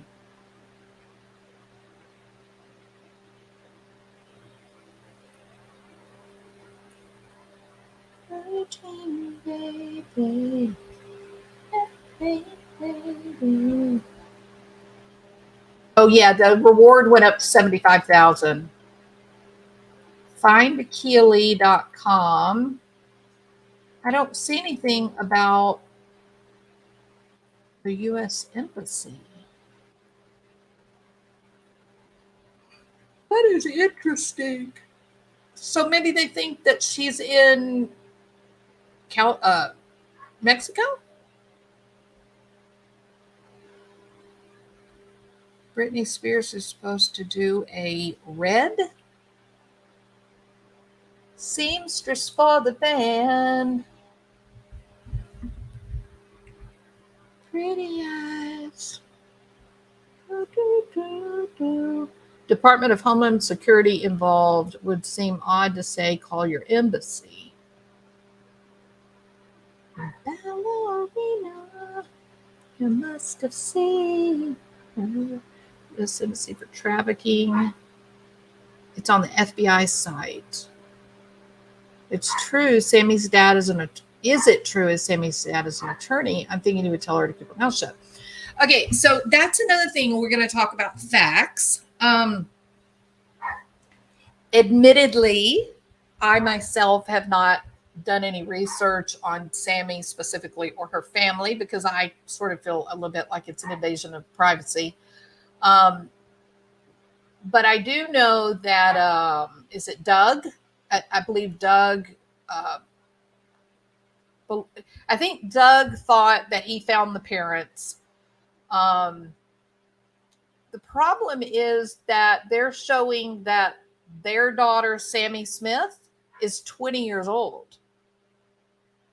But didn't Sammy say that she was 18?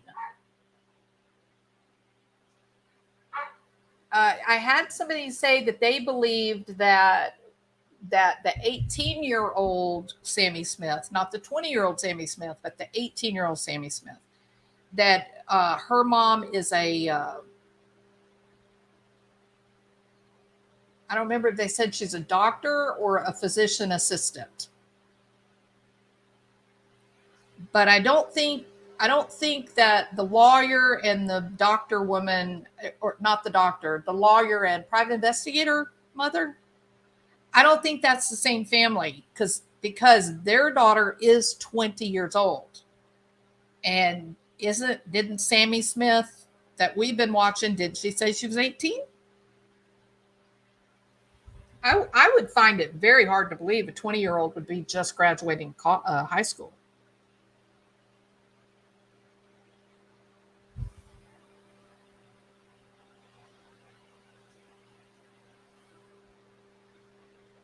I thought I was the only one who suspected that this party wasn't quite as bad as the friends made it out to be, claiming they were out of town old men, strangers, as a perfect excuse and diversion. Yeah, I hope Quintessence, you'll go back and listen to the first of this video because I actually talk about that. The bulk of this video is about the what looked to be a coordinated storyline where they were trying to guide the narrative in a way that really didn't hold up once the police started putting out facts.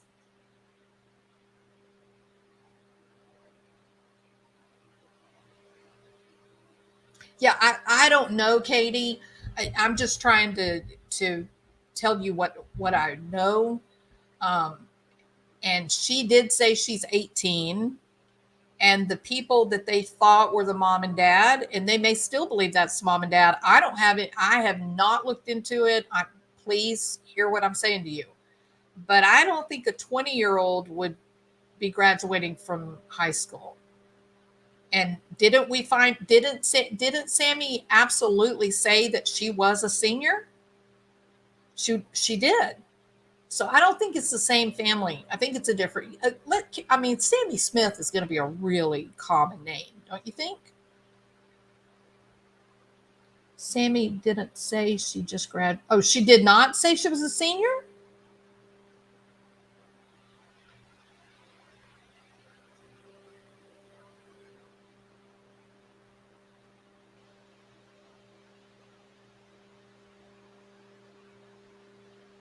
Jen, are you talking about Kylie's mother or Sammy's mother?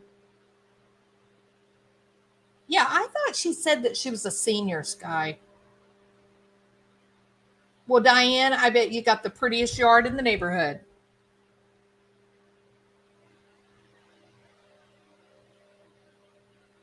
Yeah, there's a pretty big difference between 20 and 18. But there's also a huge difference between a 16-year-old girl and an 18-year-old girl. I just felt like once I got into the history of Kylie and looked at some of the social media and whatnot, man, she doesn't seem like she would fit in with that group of girls.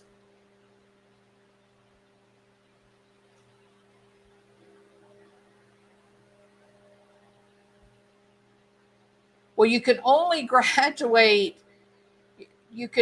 extend to 20 years old in the school system if you're a special education designation. And that the from 18 to 20, that is for what's in special education, what's called transitioning to adulthood.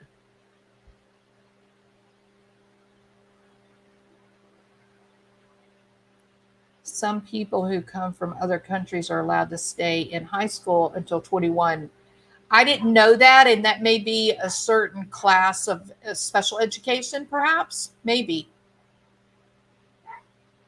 She said it on that Dreamcatcher guy. Yeah, that's what I thought, Sky. Could it be that the kids don't know she was forced to her car by someone who followed her and no one noticed?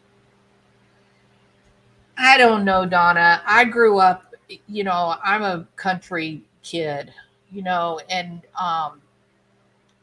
we had we had big parties out in the woods. It would be strange. You just didn't wander off by yourself, right? It was just basic safety. It no. And I'll tell you what wouldn't have happened either though. If a bunch of strangers showed up, the drunk redneck guys, wouldn't have liked that. Like they would have put a stop to it. Um, and I'll tell you what else wouldn't have happened. If strangers, if some guys showed up and they were like hitting on girls and being a newest, I don't mean hitting like with a fist. I mean like trying to pick them up, right? Flirting with them and whatnot. Um, they wouldn't have accepted trying to be kind of heavy handed with the girls. The boys would have put a stop to that too. The kids that go to school together, they kind of become in these small schools, they become family. It's not the same as the big schools that we have around Houston. A lot of those kids never even meet each other. But when you grow up in a small town with limited people in your class, you're really like a bunch of brothers and sisters. And you go to these big parties out in the woods and you help each other, you know? We all looked after each other, never left anyone behind. That was my experience too, Serene.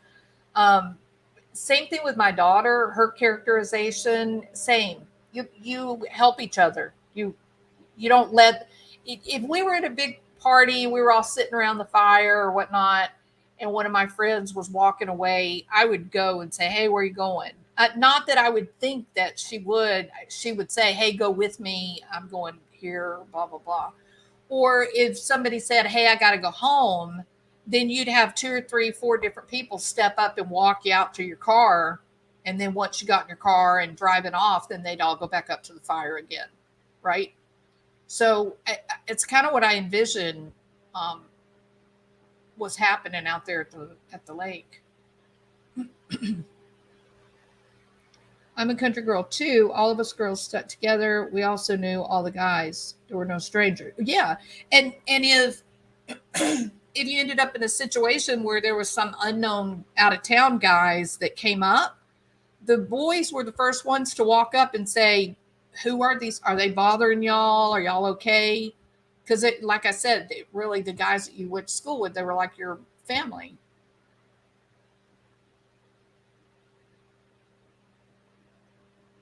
I only saw one flyer on a pole on the main casino strip. Wow. That's awful.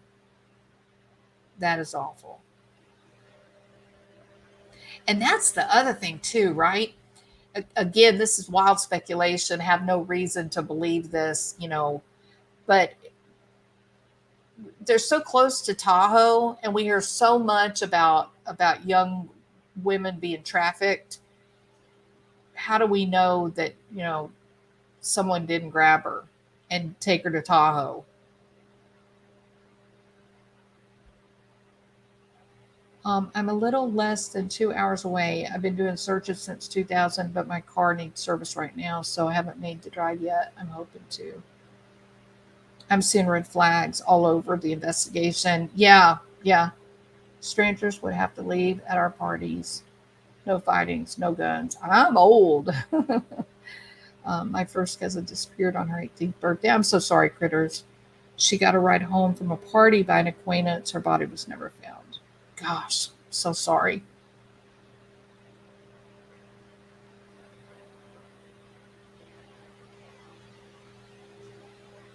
Yeah. It's real. It used to rain. I thought the song oh, that's Southern California. It never rains in California, and boy, don't I warn you. Remember the Slender Man killing? Yeah, there's been several like that, Diane, and that has been in my mind. I'm not gonna make a video on it because it's fairly horrible, right? But those odd things do happen. That sometimes girl groups do weird things.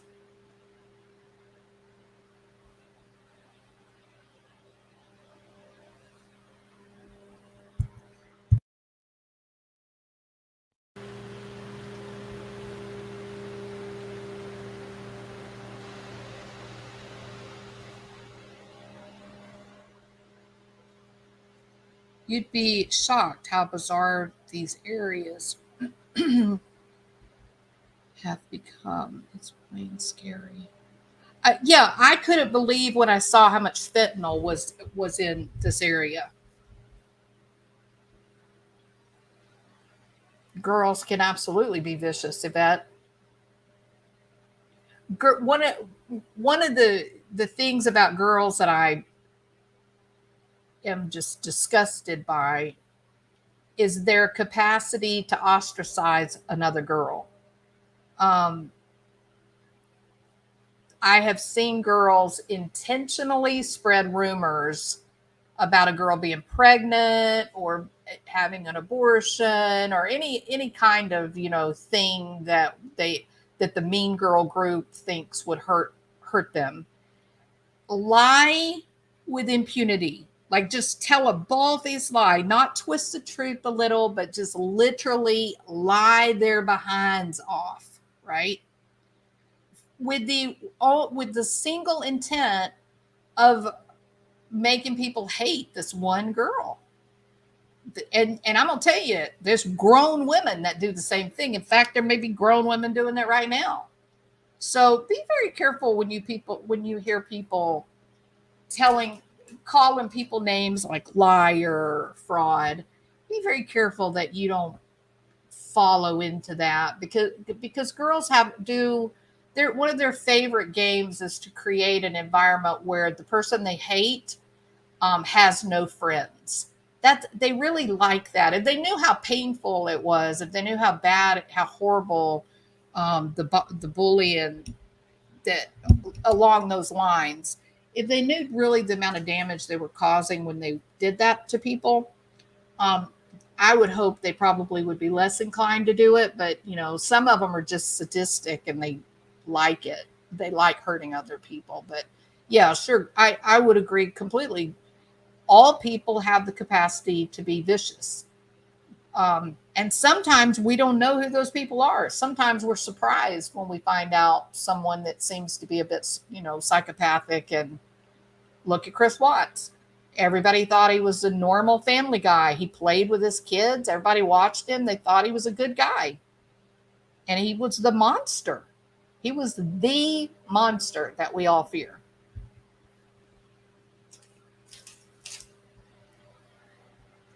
Ted Bundy? People were completely shocked about Ted Bundy. They thought he was personable and kind and helpful. And when the truth came out, they were blown away.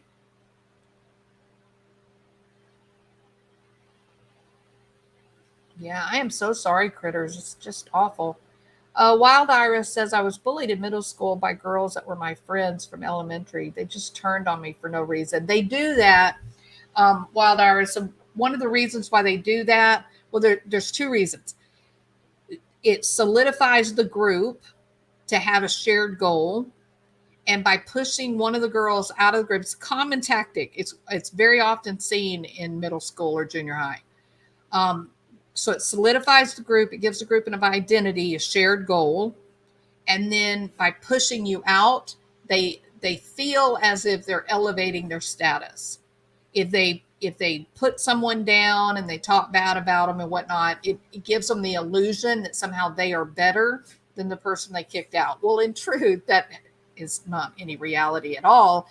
If you're willing to lie about another person to try to make you look good to other people, all that does just means that you're just a POS, right? It just means that you're a terrible person. You don't mind hurting people. So yeah, but these people, some of these women have a funny view of things like that. But they do it. They do. Not everybody. Don't get me wrong. I'm not saying every female, um, but those, they're out there, and they cause a lot of pain. They cause a lot of pain. Hi there, Heidi. Sammy said that if you dared Kelly to do anything, she would do it. Maybe she was dared to do something, and now there's a cover up. That's a really good point, Heidi, and it does go. It does parallel what Jagger said, doesn't it? Jagger said, "Don't do anything stupid." Remember? So maybe Kylie was sort of a daredevil. Maybe she was. That kind of makes the water more interesting, doesn't it?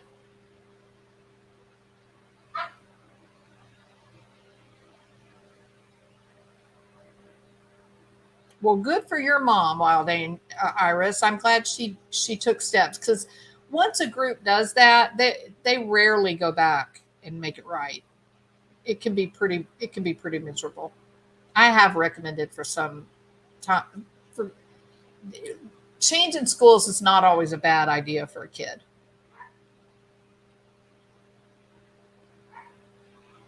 Most of the time, whoever they're lying about, they're really threatened by.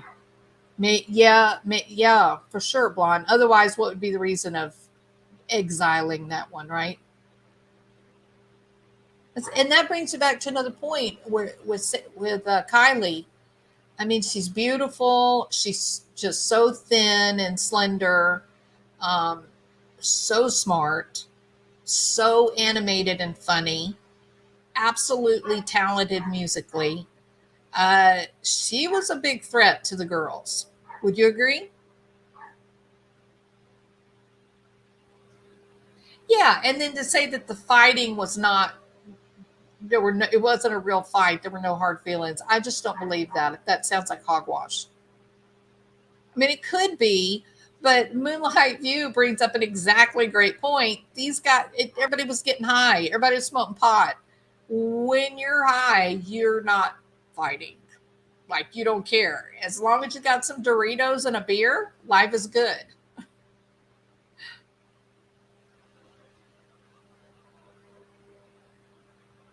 OU football parties. Yeah, I'm glad y'all brought that up about the fighting and the marijuana. That doesn't go together, does it?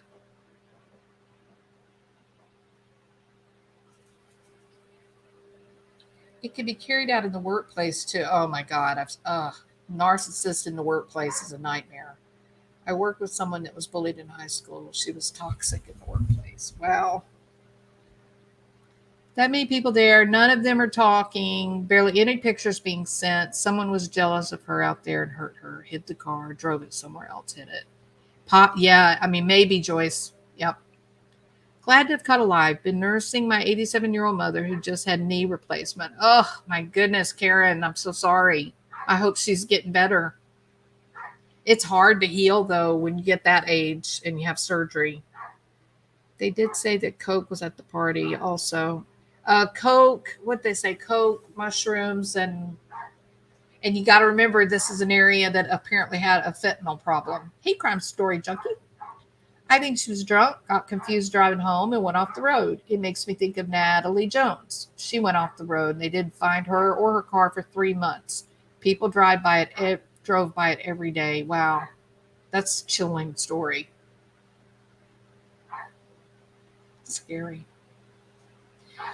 The water, though, y'all, it remains a really good possibility. 57 feet deep right now. That is very deep.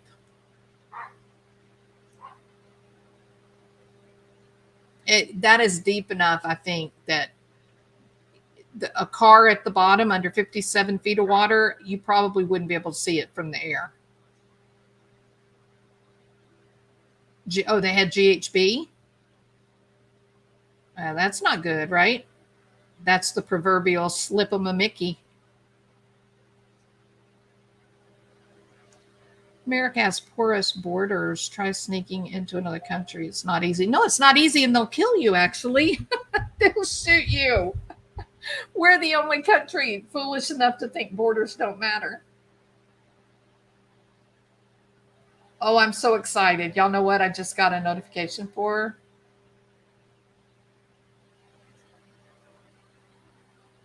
Oh, I'm so excited. I thought it was going to be 5 weeks. Why did it already ship? Is this a trick? Hold on. I want to check this before I get excited. UPS. Okay. UPS.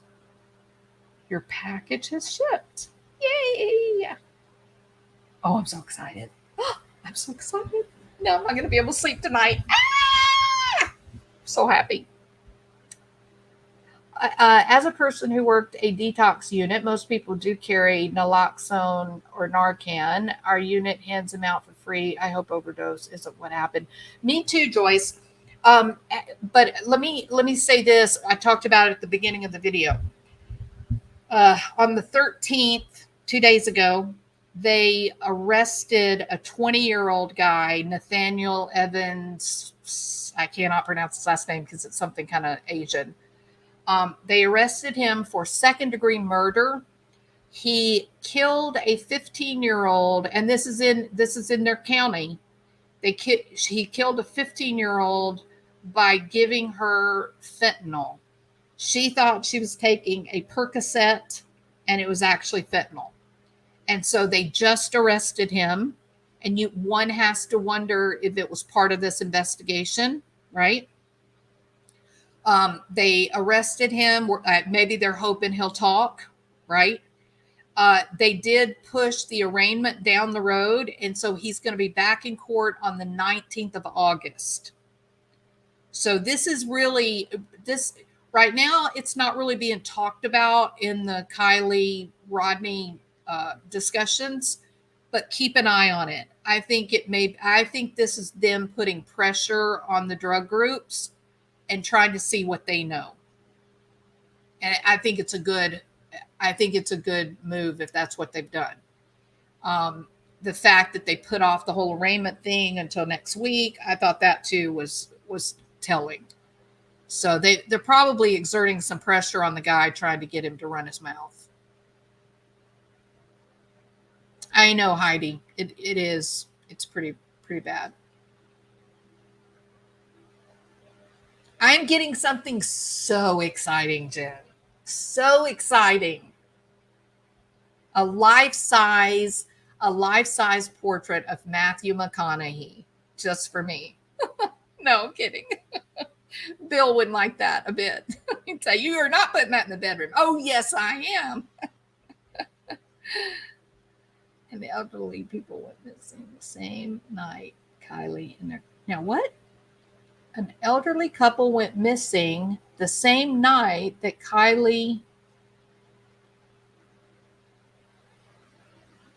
from the same area?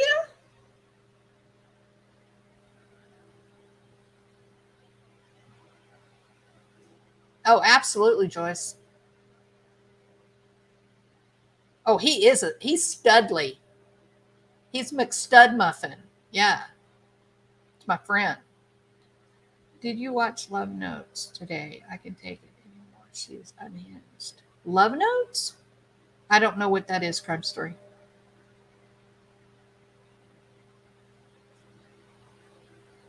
All right, all right, all right. Yeah, he's awesome. I love it. There are so many drug groups. They come from China, Mexico, all over. A ton of rat lines. Yeah, it's everywhere too. That is, let's be honest. That's one of the reasons that we've got to close the borders down. We don't have to close the borders down because we want to be racist or nationalist or protectionist. No, no, no, no, no, no, no. We got to close it down because the millions of people that are coming over the border every day, and they're not all families. There are more single young teenagers and 20-year-old men that are coming in, and they are bringing commodity with them. They are bringing commodity so they can survive. When they get over here, they sell it, and then they have money to set up a new life in this country.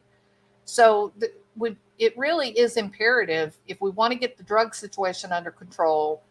We really have to get the borders under control so we know who's coming in the country. We have to do that. Hey, Mark, how are you doing?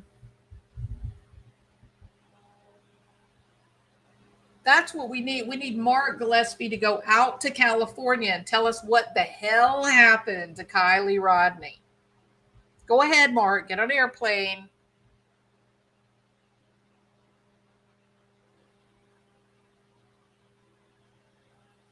A manic mess. I haven't seen that Crime Story. It's on television. TLC.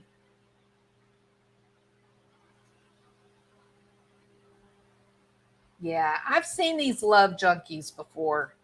People that get addicted to love, man, it is it's dramatic. It's very dramatic. Mark says, "A okay, he's on the plane tomorrow. He'll be in touch. We'll have to take up a collection."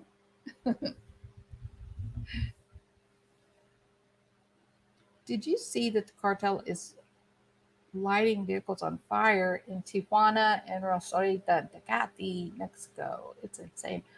But why are they doing that? Like, what's the point of lighting vehicles on fire? Just for fun?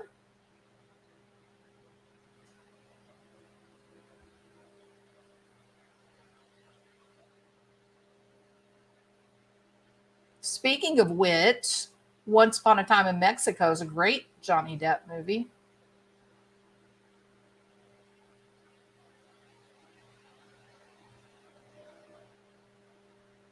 Mark, have you watched the Kylie Rodney disappearance information?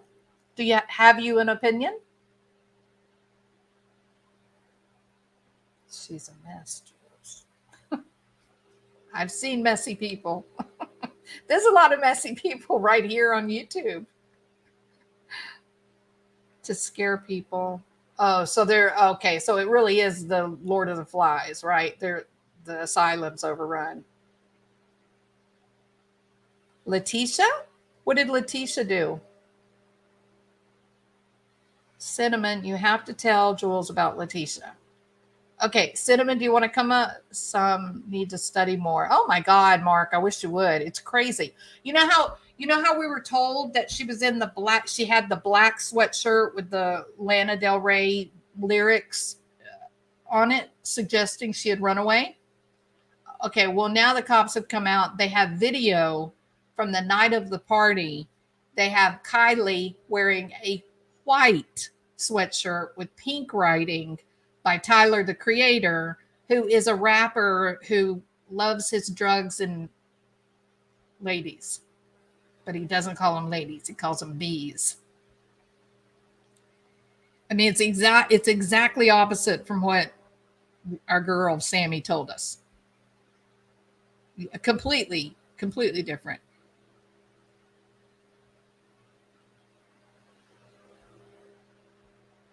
That's the mental girl, I guess. The pregnant YouTube creator. I have no idea what you guys are talking about. What are you talking about, Cinnamon and Blonde PT? Letitia is a psychologist nightmare or project. Could be a could be a summer project. Yeah, Letitia's a work of art. When I heard that she escaped from the police that were transporting her, I was just in a complete amazement. I am too, Moonlight. You just come sit over here, Moonlight. We'll be lost together, okay? Everything will be all right. Love Notes TLC is a very evil pregnant creator threatening the world, and threatening most of all a baby's life. YouTube puts her in the algorithm, so she's being shared. She's being people. She's being recommended for people to view. YouTube doesn't care about quality content. Have y'all figured that out? Have y'all figured that out? They do not care what creators are putting out there. They just want things that are salacious and crazy and out of control to get as big numbers, view numbers as possible. That's all they care about.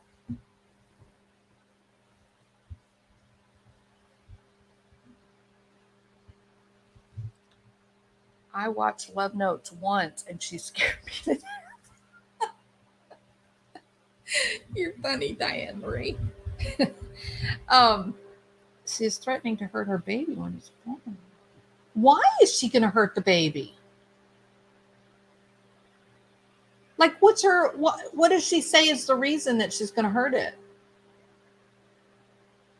No, nobody's getting my notifications, Blonde. No. It's far it's far too boring in my channel. We don't have near enough drama going on.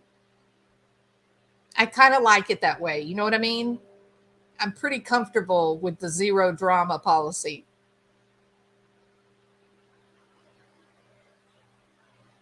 Oh, is Frilly? Where's Frilly? Okay, I'm going to put up the link again. Y'all come up and tell me about this crazy lady.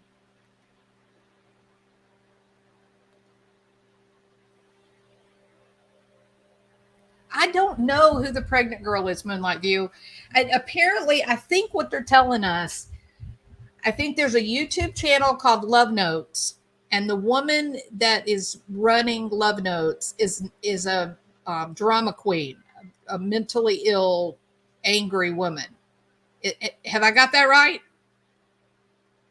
Maybe, maybe a bit. But you know what? I don't want to be a Dr. Ramani. I don't want to. I don't want to work on YouTube. She says she was.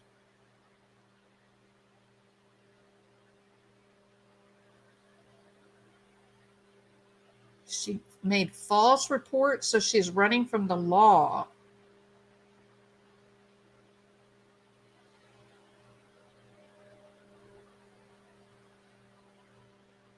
Oh, see, Jen, me and Jen think exactly alike. I was just thinking, well, wait a minute. How do we know she's actually pregnant?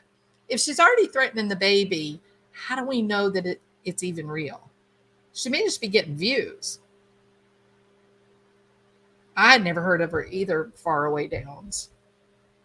She was living in her car when I saw her here talking crazy about hurting her baby. Good Lord. Somebody get CPS involved. That's terrifying. Now we have a new Letitia. She's due to have a baby any day. She threatens. It's terrifying, Cinnamon. Absolutely terrifying. Oh, she shows her belly. God. Is she being reported? Ah! It scared me to death, really. Hold on a minute. Okay, you good to go? How are you? I'm good. How are you? I'm doing great. It's wonderful to see you. It's good to see you. So I have to tell you, because I'm sucked down the rabbit hole of this girl's YouTube channel. So Are you talking about the crazy one? Yes. Her channel is Okay. Love Notes. Do you care if I say her channel? Go Is ahead. it okay? I don't. Yeah, go ahead. I don't know who this is. I don't know anything So her about channel is called Love Notes for TLC. She's like 35 years old. And she claims, so she is very promiscuous, and she claims that she would meet guys off of Tinder, hook up with them. She was a cuddle person where she would go cuddle guys for money. And she like that Lori Vallow chick. What's her name? I can't think of her name right now. Oh yeah, I forgot about her. What is her name? Sulema, yes. You have to get in touch with Source. Give me $100 and I will hug you to get Source. Source love, wasn't it? That what she said? Yes. So she claims that in December she went to this Airbnb with this guy, and I'm not gonna say the word, he R'd her. Okay. And that she got pregnant. And so she's mentally unstable. It really is kind of sad. When I first started watching it, I was like, oh my God, this girl, she needs help. Like she needs to be where she can get help. Right. And she's due any day. So she's saying that she's going to hurt her baby, basically. That is terrifying. It is terrifying. She says, I'm going to have this child in my car, and I'm going to hurt this child. So she's on the run. She's on the run because she made a false report. She's been arrested several times. And I think it was about 3 weeks ago. I don't know. Cinnamon, she watches it too. So I think it was 3 weeks ago. She was in a motel room, and she tried to, she took a lot of PM medicine. Like, I just want to be careful about the words that I use, you know? Yeah. So she took this medicine to try to hurt herself and the baby. And then the police showed up because she was live doing it. And somehow it is insane. Like, so what did the cops do when they showed up? They took her to a hospital, and she was in the hospital for, I don't know, probably a week. And then they turned her loose again. And then she was supposed to go to court for this charge that she has, and she jumped bail and she took off. Oh, wow. So she's living in her car, and it's hot outside. Yeah, very hot. 9 months pregnant, and she gets on and spews, probably what people think about me, but she gets on and... Don't say that. That's not true. She gets on for hours and just rambles like the government is tracking her, and fun. Crazy. Yeah. Fun. Yeah. She's probably got some religious stuff going on too, doesn't she? I don't know. I mean, not really, because she thinks that the devil, has the devil's child, as she says all the time. Yeah, that's the religious component. If they're to a point where they're paranoid with the whole government, oversight kind of stuff, then there's always some religious component. They either talk to God on channel 3, or eating the pink candy gives them a mind equal with God. They have all kinds of strange connections to some sort of religious thing. It's really interesting. Nobody really understands why, but it's if she thinks that she's got the devil in her, then she does. yeah. Yeah. That's it's I can't terrible. believe that they didn't. I can't believe they didn't keep her. Especially after she tried to, like tried to hurt the baby. I don't understand why they let her go. Yeah, so between the trying to hurt herself, the stuff that's been on YouTube, and then the fact that she's having these, overt persecutory delusions. Yeah, I mean, it's she so could get bad. That's pretty rough. They could have kept her. That's weird that they didn't. I think she's in Missouri. She was in Arkansas. This all took place in like Fayetteville area. Yeah. And the father, supposedly father, but there's several that could be, is in Missouri. So I think that she's in Missouri, like southern Missouri somewhere. Oh, maybe. So is her channel monetized? Yes. Well, who helped her? Who helped her get monetized? Because what you're describing, I wouldn't believe that she would have organized thoughts sufficient to get to go through the steps of monetization. She seems very intelligent. It's kind of almost like that. I mean, I'm not going to try and diagnose anybody because I don't know nothing, but she seems intelligent and manic at the same time. Really with mania, with bipolar, people that are extreme, that they're truly manic, a lot of times they can become psychotic. It's not really talked about very often, but it's not uncommon to see somebody that's in a full manic state to be having, psychosis. So. Yeah, I feel bad for her. I really do feel bad for her. Like, it's scary. People get on there and say really bad things, and they have her phone number and they call and threaten her and stuff.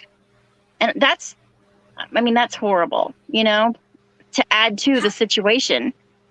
Yeah, because as the stress goes up, then all these symptoms just get worse. Yes, and in the last few days, she has really been on a rant. How long does she stay online every day? Oh, she puts up 4 or 5 videos a day. Wow. And some of them are an hour to 2 hours long. And listen, I'm not gonna lie, I'm there for it. So I'm not much better. You're one of those, really.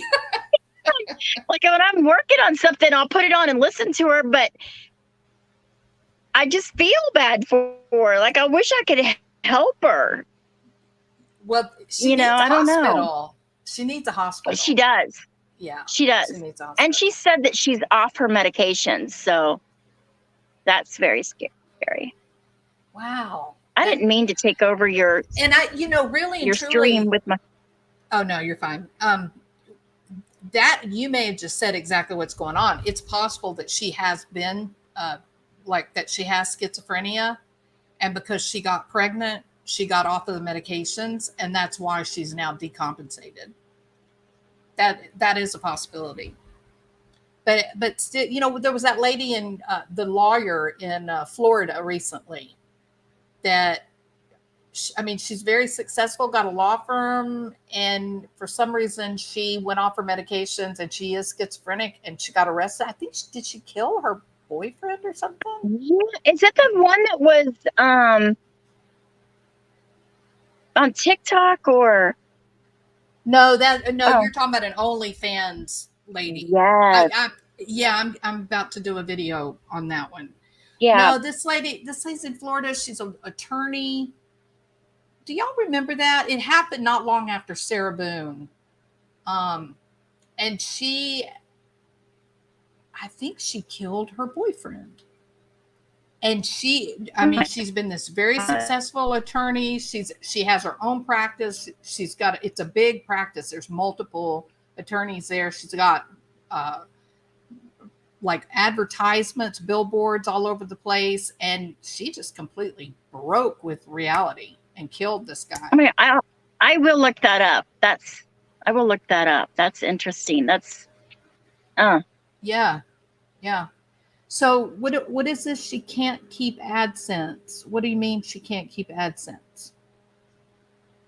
I don't know. I noticed that I can't see the comments, so I noticed that she had ads on the last few videos that she did. So there are ads on it. Well, I'm going to tell you, the algorithm 100% rewards all of the crazy, dramatic type of stuff. Understand it. Well, YouTube rewards all of the crazy drama. I mean, I can go and talk about a missing person or a missing child and try to put their information out there, and I'll get like 3 views on it, 4 views, you know? And if you go online and lose your mind in front of everybody, then they flock to you. It's nuts. I don't understand it.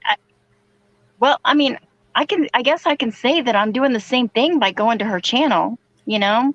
You've been sucked into the madness, Frilly. I'm sorry. Into the madness. I have. I just feel so bad for her. I keep thinking, but she doesn't listen to people. There are a lot of people who have tried to give her a place to stay and money.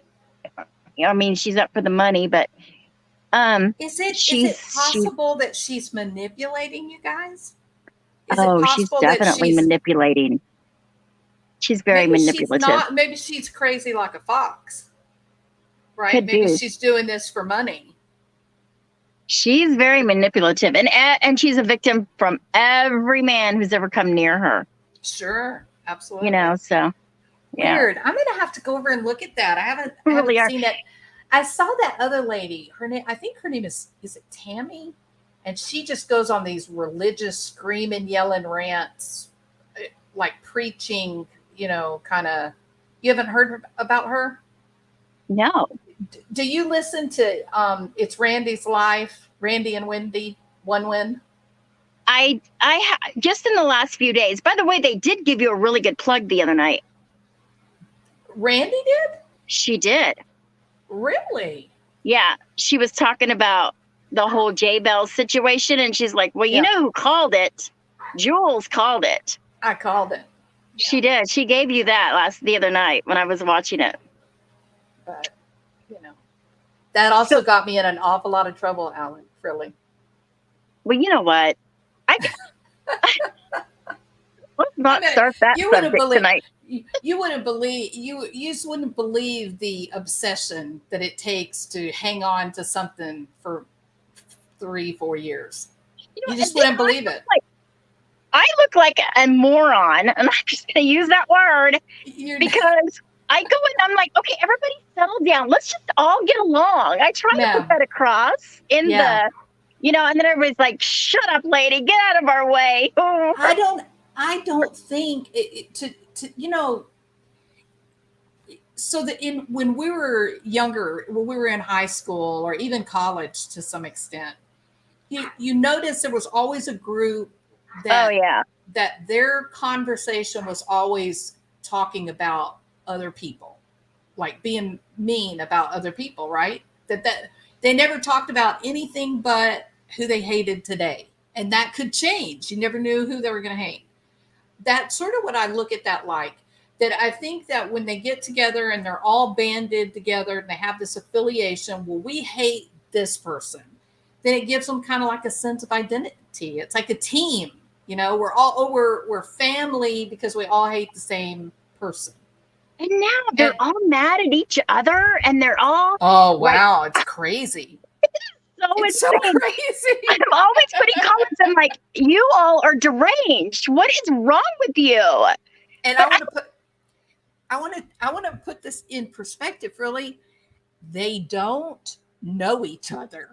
That's what I keep saying in all the chats. Yes, you don't even know this person, and they're not paying your bills, honey. Why are you so upset? I don't get it. I don't I don't know. get it. They are just, it has to be that they have nothing else better to do in their life. Like, Well, yeah,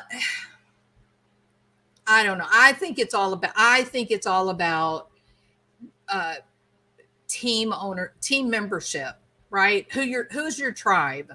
I think the need for affiliation is a really powerful motivator for most people. We all want to belong somehow, somewhere. Where do you think gangs came from? yeah. Um, just people want to belong to something and have an identity. It's why they fight to protect their colors. So my colors, it's orange and blue, and it says Astros across the front. But for some people, I think that when they find YouTube and they get into these channels that are very social, and we all make friends with each other, that becomes their tribe. That's their people. That's where they feel, they come in from after a hard day at work and they're worn out and they're tired. Maybe they live alone, and to settle in with all of your friends in your channel. And if somebody speaks against it, then you jump to attention to protect, right? And they record each other and snapshot everything. I'm like, It's listen, gotten my friends crazy. don't record me. What is It's up? gotten crazy. It's gotten crazy. I don't even know where that thought would come from. I'm going to record you. I'm not fast enough to think that way, Like, I'm not like in the middle of something happening. I mean, I've told you this before in chat. Like, when I get scared, I run. Yeah. And I'm a chunky girl. I don't run fast, but I run. When it's time to leave, right? I do. I'm out. And I don't have time. My mind isn't processing. I better record this, Yeah. My mind is saying, go, get out. Yeah. So I don't get that. Yeah. The other part about that is I don't care.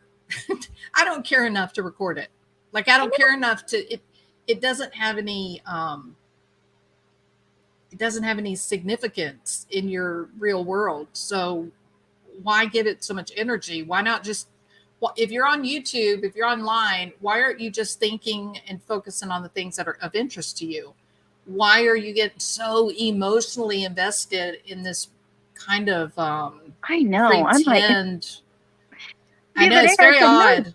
God, you guys are on here crying and calling names and recording each other and snapping texts. You don't even know each other in person. Why are you crying over somebody that you don't even know? It's just like I said, I do think a big part of it is people live alone, or they don't really have any real world friends. Maybe they're sick, maybe they're homebound, maybe they're just have a lot of anxiety, or they're very shy. And so when you get on YouTube, it's easy to form friendships in any of those conditions. You can find people that you like the same sorts of things. And once you have a community, it matters. In fact, I think in a majority of these communities, the creator doesn't matter. It's really the friendships that people have formed with each other around that creator. Yeah. But I think what's so unusual in this situation is this creator has been quite bizarre in the past, and the community members don't seem to recognize that she's been really nasty to in some situations. Well, the situation that I had, and that was before anybody else. I mean, I don't have the thought process, like I said, to screenshot any of that, but because I was a part of that community during the whole Chris Watts case. And then I didn't know that.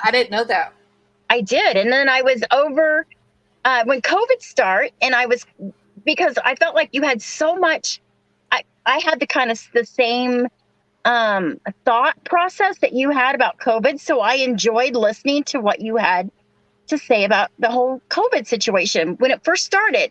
And you were telling people, stock up on water, do this. And I was telling my children the same thing at the same time you were saying this.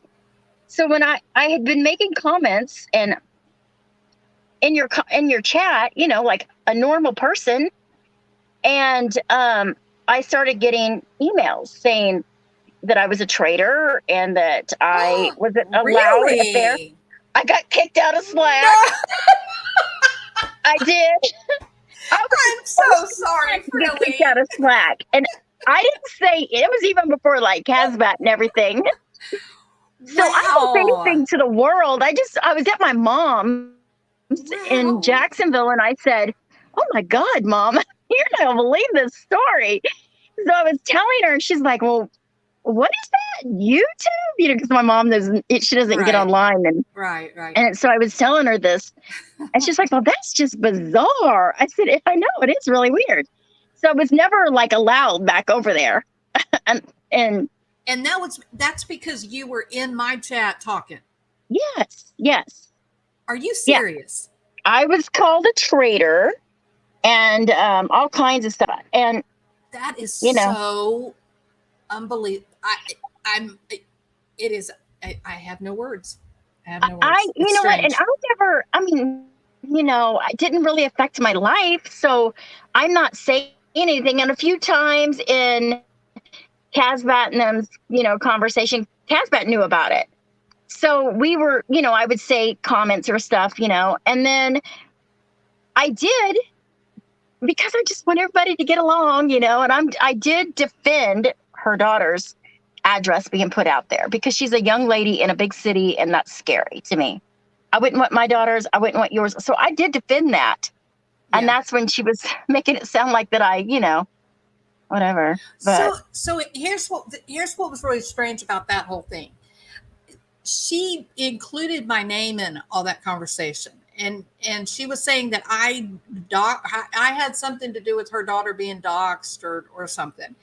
well, I know for a had fact no- you had nothing to do with it. I know don't know. exactly who did it. Right now, today, I have no idea what that was. I don't know where it happened. I don't know what was said. And I just thought maybe I had left a comment like under the video, but I don't know where it was. I don't know what was said, but I certainly under no circumstances would ever think it was appropriate to dox anyone. I think that you said any, oh gosh darn it, spilt my tea. Oh, I'm sorry. So no, you had nothing to do with it. You were not even like in that conversation. Oh, I'm sorry. I'm going to go outside. You had nothing to do with that conversation at all. And I just said, hey, I don't think we should be putting other, children's, grown or not, their information out because it's not her YouTube channel. You should take that dangerous. Down. Yeah. And then I don't know. So then it went from there. Yeah, that was one of those really bizarre episodes where I was getting all these people sending me things going, oh my God, you're getting dragged. You did you dox, blah, blah. And I thought, oh my God, the poor woman is so disturbed. I just couldn't. And I tried to follow it. I went over and listened and I tried to understand. And she was talking about you and everything. I was going like, well, yeah, Frilly's, you know what? Frilly's normal. She's healthy. Somebody sent me a message and said, you're not going to believe this, but you should probably go listen. So I listened to it and I thought, well, I couldn't comment or nothing because I'm blocked. But I thought, well, I think it was just a decent thing to do. You just don't involve people's children. That's all I was saying. Absolutely. Don't put that grown child in danger that way. That's right. So 100%. Absolutely. Yeah. But no, it was that there's been so many of those unusual moments, Frilly, over the years. There's a lot of she ties me to a lot of things that I'm completely oblivious to, but in her mind, she puts these things together and it's not real. You know what I mean? I mean, the hate. The hate that she has for me is genuine. Trust me, it is. She does hate me. There's no doubt about it. But I wish that she would have taken some time after her son passed to get herself together, heal herself, Yeah. just love on her family and not be. I know that her community is strong, was strong for her, Yeah, I think but it's gone now. She's basically it's a recycling to a lot. new Yeah, group, isn't she? I don't think it's Um, good. I haven't been over there much. I think that's an interesting question. I think that's an interesting topic, though. This idea that her son was killed, and that she stayed on. She stayed. She never took a break from the channel or anything throughout that. And I get the view about the opinion that she needed time to herself, but I also 100% understand this idea that uh, that's her support. The Hmm. the relationship that she has through her community, she's really invested in that group, and maybe that was actually giving her comfort to to be online with the It's kind of with sad her that it's all channel. falling apart, Yeah, But I don't know. I don't know what happened. I mean, I don't have any knowledge about. The only thing, just she made claim about something happened, or no.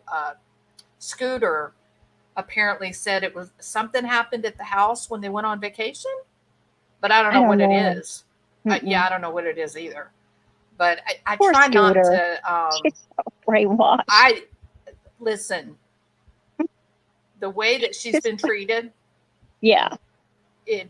I mean, Scooter's not been my friend, trust me, but I feel really bad. I think she's being disrespected and maybe even manipulated Yeah, a little I bit. think she probably has some self-esteem issues to be treated that way because not many Well, people would put up with that nonsense. I just think people should be nice to one another, and I think she seems That's like she could be a what I've really been nice saying. person. She seems like she's a nice That's what person. I've been saying, and I keep getting booted out of channels because I'm like, can we just get along? Can Oh, we just you're not all going to be get booted nice? out.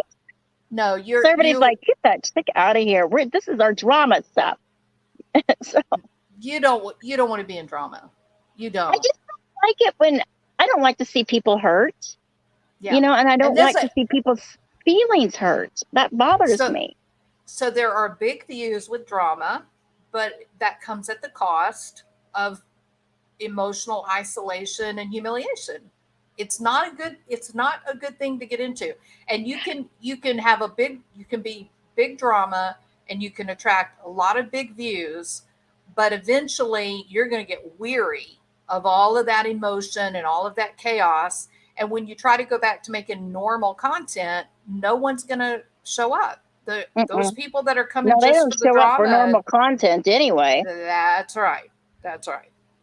You know So what? If I was on there carrying on like that, my kids would take my phone away. They would say, "You're not going to act like a fool. Well, let me have that phone." yeah, I don't know. it's it's definitely not like anything I've ever seen before. It really isn't. I think It it's our there. whole world is that way, don't you? Like, especially since COVID, like for some reason, people just want drama and they act crazy in public.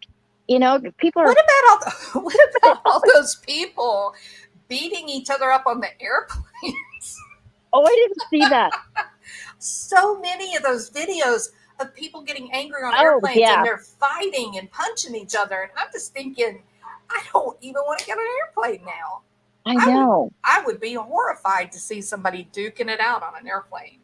And all the videos of neighbors fighting. What's that about? Like all I these. haven't seen that. I haven't seen that. Are there? There's so many videos of neighbors fighting. I haven't seen that. Golly, you guys got to live next to each other. Move or something. Yeah. I don't know. It is quite unhealthy that we have so many adults in the population that don't seem to have even the slightest coping skills, that they can't tolerate an emotion. It's like if they have an emotion, they just vomit all over whoever is in the Exactly. way. Exactly. And if you can't So control your sad. own emotions, how do you teach your children to control theirs? Yeah. Listen, most children, they act more grown than most adults these days. There was a time I would have argued with about that, but after being on YouTube for 3 years, I agree completely. I've seen some Yeah. adults behave in ways that are amazing. Amazing. A lot of immaturity. Yeah. Oh well, I don't know if it's immaturity, but a lot of emotion. There's a lot of a negative emotion right now. A lot of people. A lot. It's better to stay away from it, Frilly. Trust me. I know. Resist know. that urge. I just want, even when, and I think, when you type something, sometimes when you send a text or you put something in a comment, it's not always taken because they don't hear your tone of voice. Yeah. So it's not always taken the way you mean it. So it just makes me look crazy when I'm like, okay, you guys are being kind of mental right now. Just let's everybody take a breath, calm down. It's not that bad. I mean, they don't want to. They want that drama, and I realize that. But I'm like, let's just take a step back. Why do you think they want drama? Like, why do you For think views. the drama is so attractive to people? On YouTube, it's for views, and I don't know. But why are the subs rushing to watch the drama? Why aren't the subs more interested in watching good content? I was thinking about that the other day. I think that people want to see other people chaotic so that they feel better about their life. I think if you're watching crazy on YouTube, then you're like, I'm crazy. I'm okay. Like they want to feel, that makes them feel better about their own life. Yeah. I equate it to what is it called? The real life, what is it called? The TV programs where they follow people around. Real life, or they lock them in houses together and have cameras all over the place. Y'all know what I'm talking about? Yeah, like that Big Brother kind of stuff. Exactly. Those true life kind of shows, they just took off. People went crazy for them. Yeah. And I never could understand it watching them. It just seemed like it was just a bunch of degenerates, Yeah, and that naked and afraid. Who the heck wants to be in the woods with mosquitoes naked? I want my parts covered when I'm out in the mosquitoes. You know what I'm saying? Really strategically placed coverings, right? Yes, absolutely. I got so mad yesterday morning.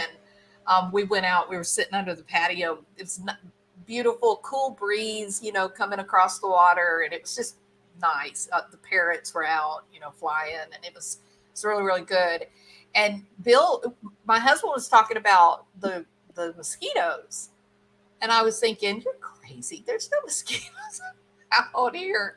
There's and a lot out here. I got in the house. I was so damn mad. I got a mosquito bite right on the top of my foot, and it would, oh my God, I scratched it raw. It wouldn't go away.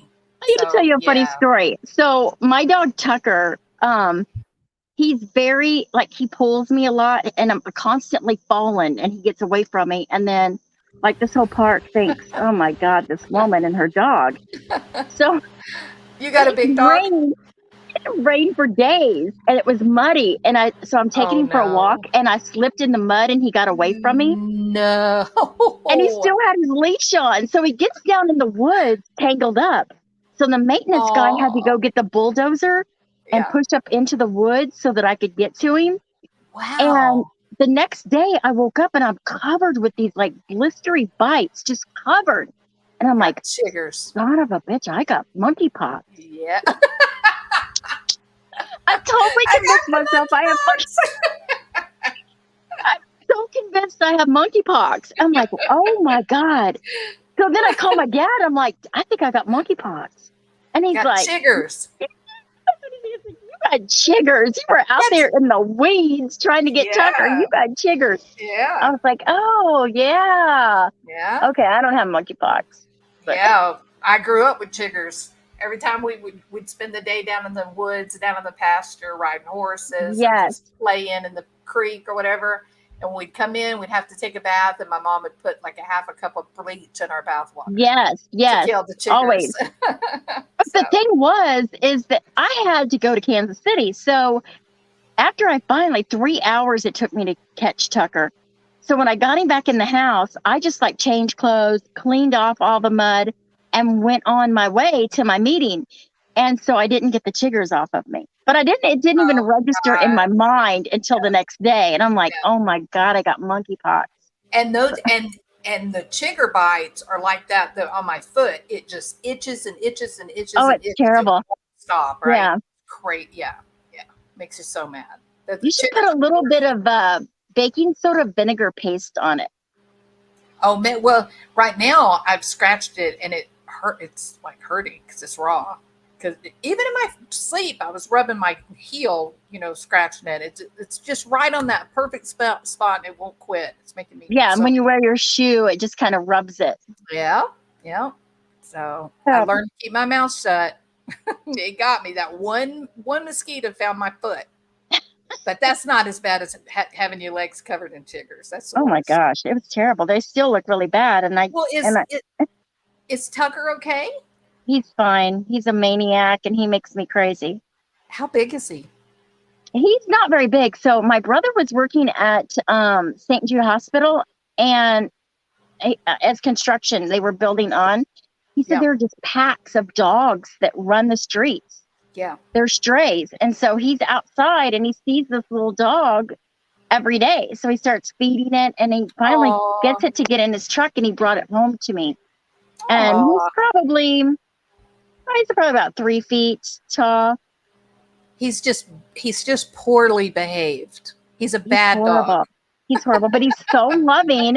He can be so loving and so cute. And he just, when he Yeah. looks at you and you're like, okay, you can stay.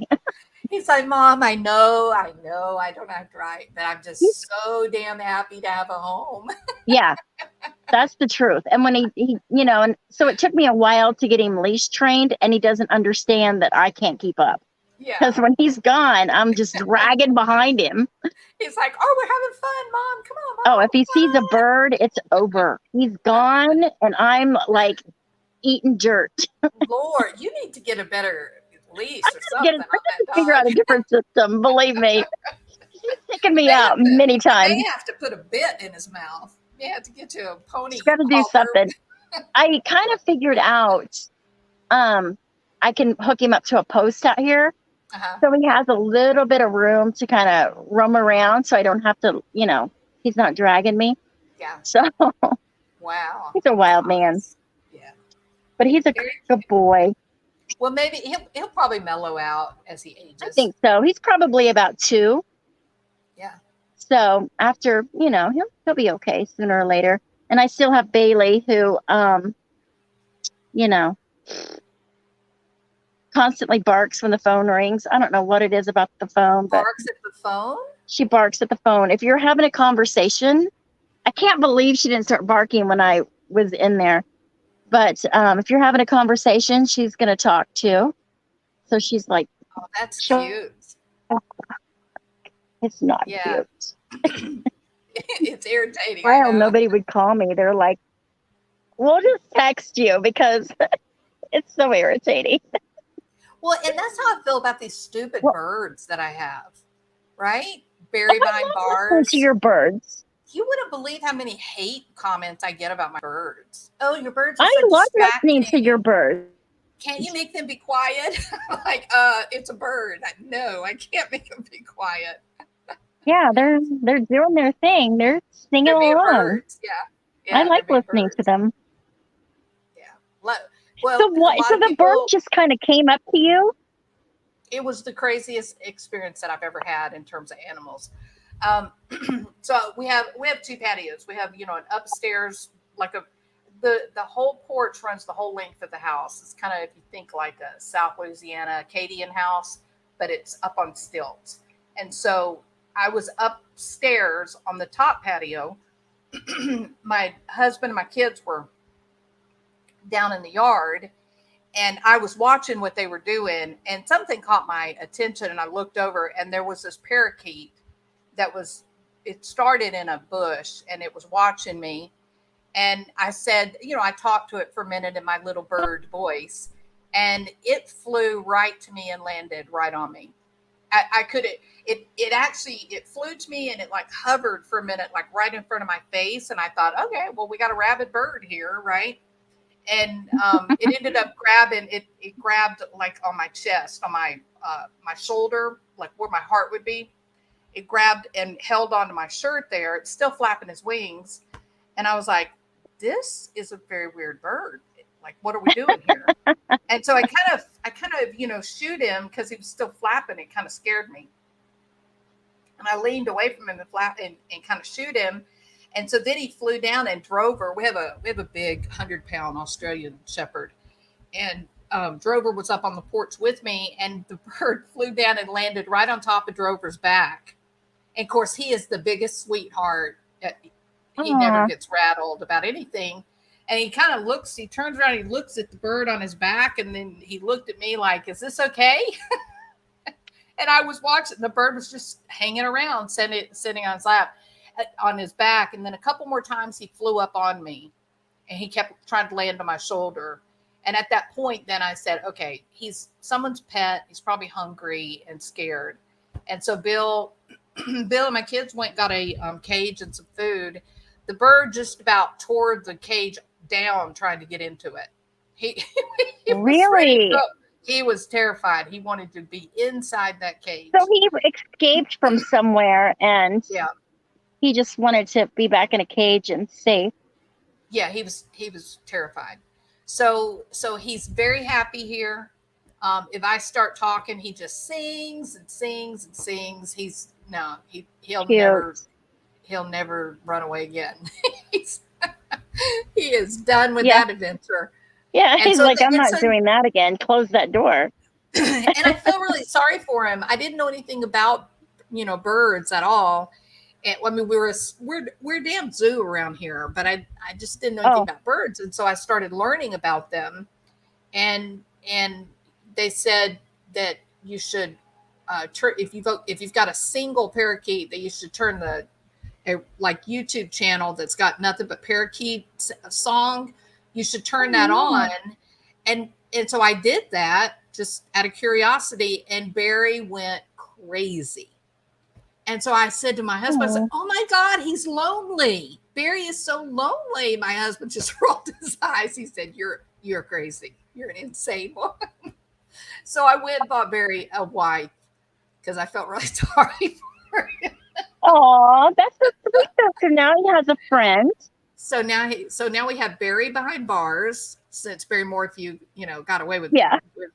So we got Barry behind bars, and then I named his girlfriend Fancy. So now her name is Fancy behind bars. I love Fancy's name. Yeah. So it's a little bit juvenile and silly, but I am. Funny how like things like animals come into your life. Yeah. Yeah. There was no escaping that little bird. When that bird saw me and said, "That's a sucker right there." That woman with the yellow hair. That's my dad has a cat like that just was walking down the street one day and said, "Oh, there's a sucker." Yeah. Yeah. We tease my dad that he loves that cat more than his children. Yeah. Yeah. But it's like serendipity, right? It's like when things happen, it looks like it should be, then accept it. Just because it wasn't planned doesn't mean it's the right thing. So yeah, Barry picked us, no doubt. He picked us. So I love that. I love those kind of stories. I had a dog named Ellie that passed away last year, and she picked me. My daughter was a vet tech, and the lady brought her in, and she had been really, really badly abused. And I was having lunch with my daughter, and she just went straight to my car and got in the seat, and that was it. She was my dog for 15 years. I love it. Yeah, I miss her so much. Oh, I'm sorry. But it's cool. It's cool though that she she knew where she belonged. Yeah, I opened up the door and she ran out. Well, then my daughter said, "Oh my gosh, she's gone back." And she was sitting at my car door. And when I opened it, she got in, and that was it. She was my dog for the 15 years. Oh, that's wonderful. I love Yeah, that. Yeah. I love those stories. I love how an animal will just pick the person they want to be with. Yeah. I don't know. I surely never would have owned parakeets if I've that never had had a happened. parakeet. My mama had a parakeet when I was very young, like maybe probably five, between the ages like 5 and 10. She had a little blue parakeet, looked just like Barry. Um, so that's the only bird. Well, that's not true. We had green parrots. What are they called? Amazonian parrots. They were green and they had yellow crowns. When we lived in South America, we lived in Venezuela. Hold on a second. We lived in South America, and we had a couple of parrots that were really they really were my mom. They really liked my mom. I never played with Oh, them much. I was scared of them, but they were really with my mom. And she actually ended up bringing them back to the United States. Um, they stayed with my grandpa for years and years and years until my granddaddy died, and then within a year, the two parents died. So I guess they all died of a broken heart. But other than that, I just never thought about having a bird. It just never. I they love. live a really long time, don't they? Yeah, yeah. The more I learned about birds, the more amazed I have become. They're actually really intelligent. So, Yeah, I love birds too. Oh my God, the mosquitoes are getting bad. Um, yeah. But so anyway, yeah, it's good. It's good to know that there's other sane people on YouTube, and it's not all just drama, drama, drama, drama. craziness. It's so Yeah. crazy. And I tell myself, don't feed into it, don't listen to it. But like when I'm cleaning house or something, I'll put it on and listen to all the nonsense. Just thinking, so I'm part of the problem because I listen. Well, but let's be honest. This whole deal about recording and and that's the deal. I don't think that people under normal circumstances would record conversations and text messages. I don't think they would do that under normal circumstances. Right? But when you're dealing with someone who lies, like they tell bald-faced lies, and they manipulate and gaslight, resorting to recording and taking screenshots is actually self-preservation. It's so that when they stand up to try to have an accounting of truth, and this person that lies all the time is saying, "Oh, you're a liar. That's not what happened. This is what really happened." Then at least you have the proof. You can say, "No, this is exactly what you said," and then you put it out there. So on the one hand, while it looks like it may be a little nutty that you've got all of these recordings and whatnot, on the other hand, if you've had a narcissist, if you've had a real manipulator in your life at some time, you recognize quickly why these people have taken screenshots, because the lies dominate. These people that can Yeah. gaslight and they have no kind of moral barrier, they can create very chaotic stories to try to cover up their own bad behavior. And But a the lot of thing that. that gets me is that they take the screenshots and the recordings when they're friends. Not like knowing that they're not going to be friends, because that was a kind of a tight group until whatever happened. But when they're Yeah, but friends, look at what happened to you, oh which I yeah, didn't know anything about till tonight, right? So me and you're in my channel. We're just talking about the Rona, yeah, living our best life. We're not hurting a soul. We're just being normal people, like we were sitting in a public restaurant somewhere, right? We weren't being petty or causing trouble. We're having a regular conversation that every person in America was having at that time. And somehow this person is watching you in my channel, Yeah, that's and the creepy part. you get exiled. How bizarre is Right out of that? Slack, buddy. Right out of Slack. That is I was the amazing. first one that got kicked out of Slack. That was a gift to you, Frilly. That was Oh a gift gosh. Yeah. to know that you're being recorded and watched. I cannot imagine. I don't know But we why a single person is staying didn't over there. have at that time you didn't have to give any information, to be a part of Slack. Like I guess now you got to give out your blood type and The everything. whole 9 Yeah. yards. I Yeah. think they're even A little bit asking of for DNA and ST. everything. There you go. There you go. It's crazy. I don't know why anybody would want to even be a part of that. I don't Yeah. know what they're thinking. To go onto YouTube and have somebody invade your privacy to that level. Why? Because you're paranoid? Or Yeah. be careful because The paranoid people can do concept unusual things. that concept of Slack where you could go in and do crafts together or do whatever, that's a cool concept. If you've got sane people, you're going in and you're sharing things, that's kind of a cool concept, but Sure. not when you got to give out all of your personal information. Absolutely. Do you know that I have had a phone conversation with exactly 2 people from YouTube? One of Oh them is yeah. Zelda. One of them is Zelda, and then the other one I don't talk about.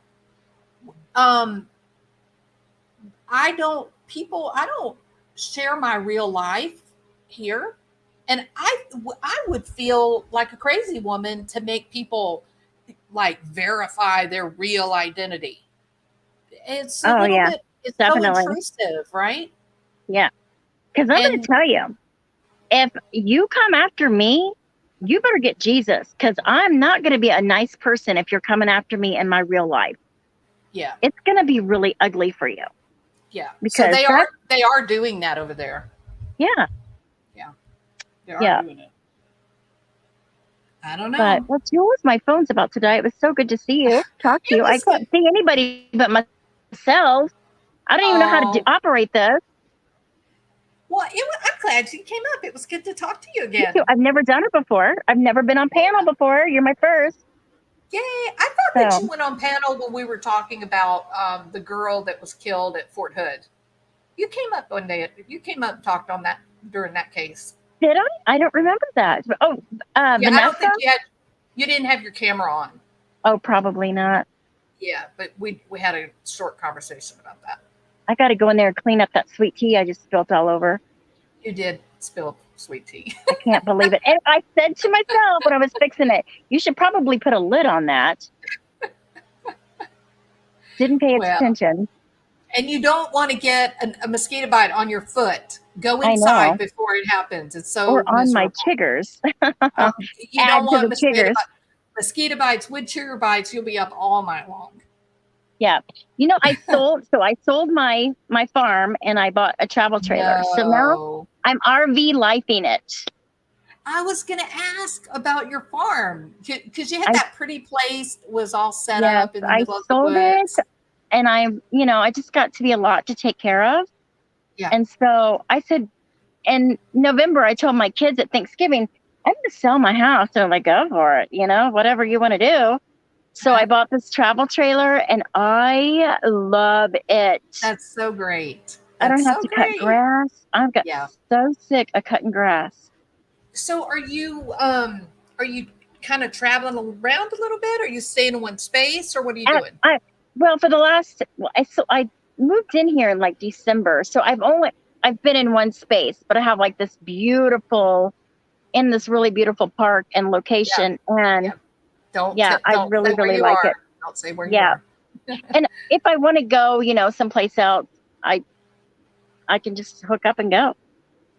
That's great. That's so great. I'm loving it. Happy for you. I'm glad that it's all working out. That's wonderful. Yeah, I just got really tired of cutting grass. And that was one of my main things.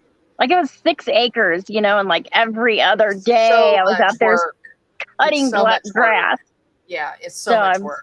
It was a lot of work. Yeah. And by myself, and my kids are grown, so I'm like, I don't really need all this for myself.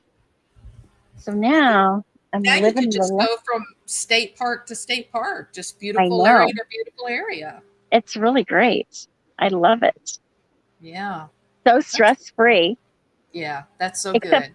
for the cold, and I'm not about those little pipes freezing up.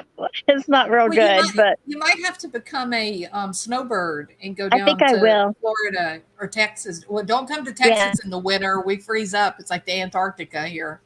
So, go to You know Florida. what? I'm telling you, I left it in here in Missouri. I'm at Missouri. I'm on dogs myself, but it was so flipping cold. Well, And my Missouri. pipes Well, all froze up Missouri and always. everything. Yeah, Missouri gets ice storms every year. Yeah. That's like North Louisiana. Arkansas and So that Missouri was a get that pretty was a cold bit of a weather. challenge, Yeah, but yeah. I got through. So, well, Jules, Yay! it Well, was I'm so so nice glad. to talk to you. Hi, Don't everybody. don't be a don't be a I can't. stranger. You need to come up again. I will. Now that I've done it, I'm not so scared now. Yeah, I absolutely. can't see any of the chat. I can't see anything. So, good night, Everybody's everybody. saying, "Great guest. So glad Yeah. you're here. You've done a great job. You seem so comfortable. Thank You're a you. natural." Oh, thank you so Everybody's much. very supportive, really. Well, I appreciate that. Now So, what's the okay, name of Jules. Love Well, my Notes? phone's What gonna is it? die. So, Love Notes for oh, what? it's Love Notes love for notes for TLC. yeah. Okay, I'm gonna look it That's up when I fine. end my live. When I'm you getting start sucked watching, into you the gotta go. You madness. gotta go back a ways to kind of get the gist of what's happening now. Yeah, So, yeah, yeah. well, Ask and when you're in Randy's channel, ask her who Tammy is. She'll tell you to find that lady that is kind of the same way, ranting really, and yeah. I can't remember her name. Do y'all know her name? Yeah, well, they probably don't. But ask Randy. Randy will tell you. She doesn't have very many followers, but whoo, she is definitely living in an alternate universe. oh my gosh, She's I don't know if pretty. I can take on another one, Jules. And this one is monetized too. Yeah, I I don't don't know know how if I they can get take another one organized. And on.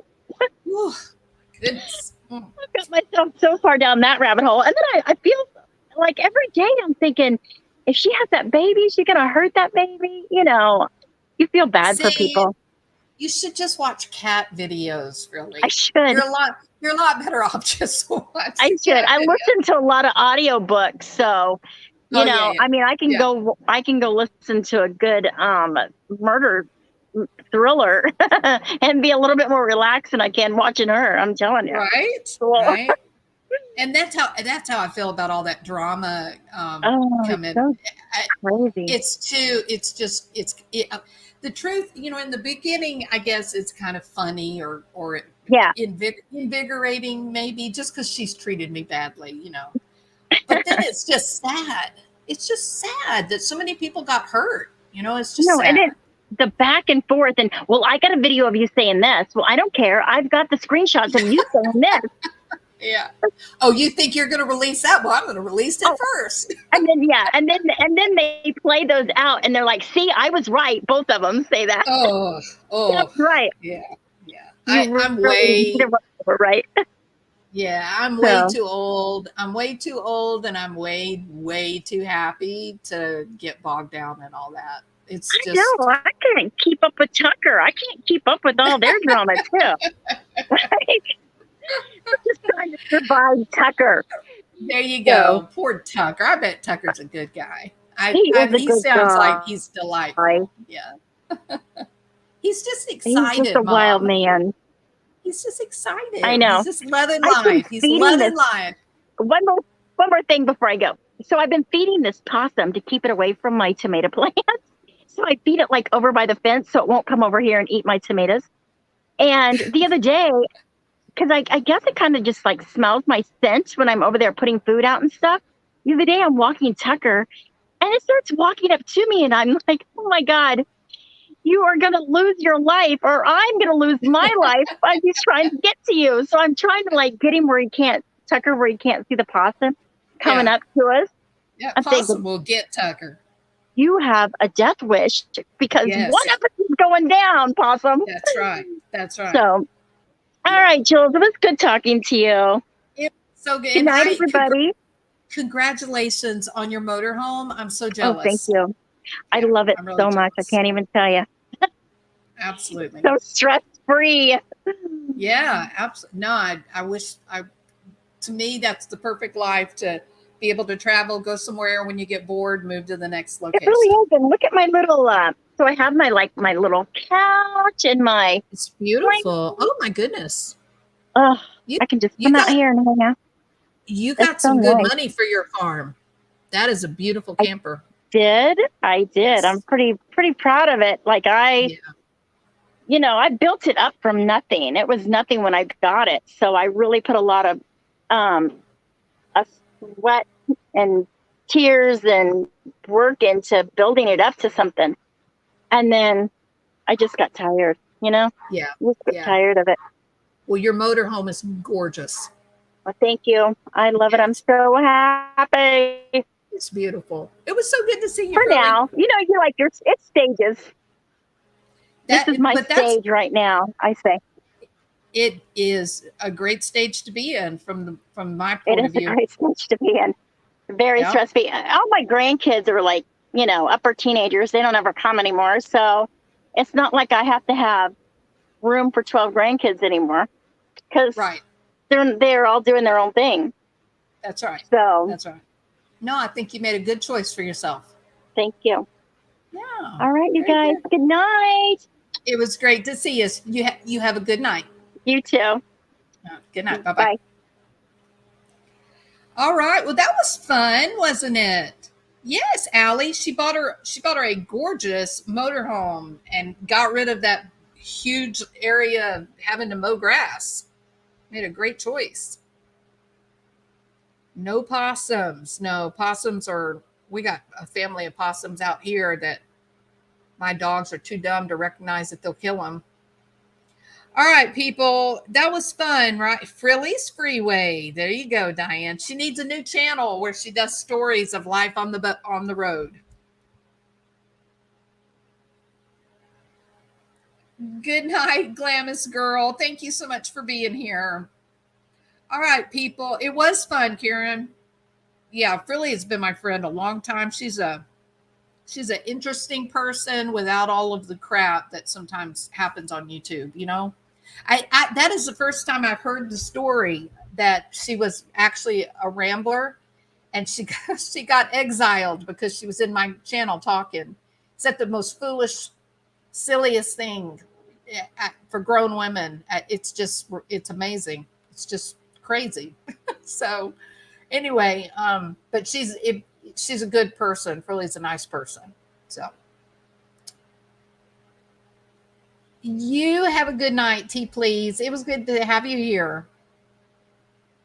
Yeah, Jen, she's amazing. She's really nice lady. And as you can see, she's very independent, very intelligent, very focused, and goal directed. She's a good person. She's a good friend.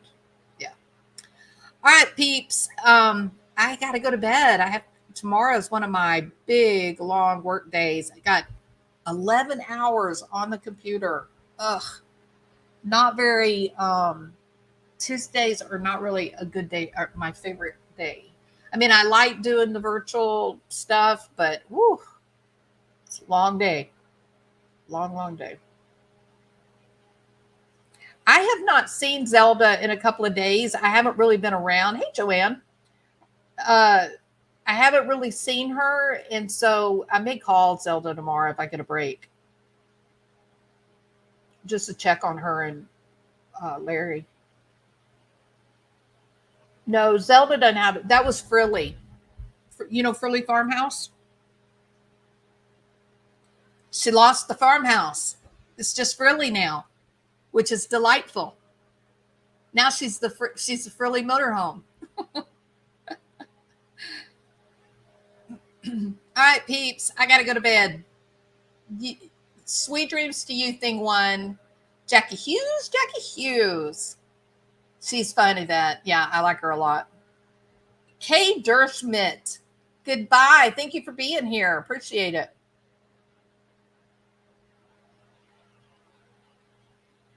All right, everybody. I'm going to be working for 12 hours tomorrow. Y'all, it's going to be your job to see what you can find out about the Kiely Rodni investigation. Okay. While I'm working, I need y'all to check it out. Update me.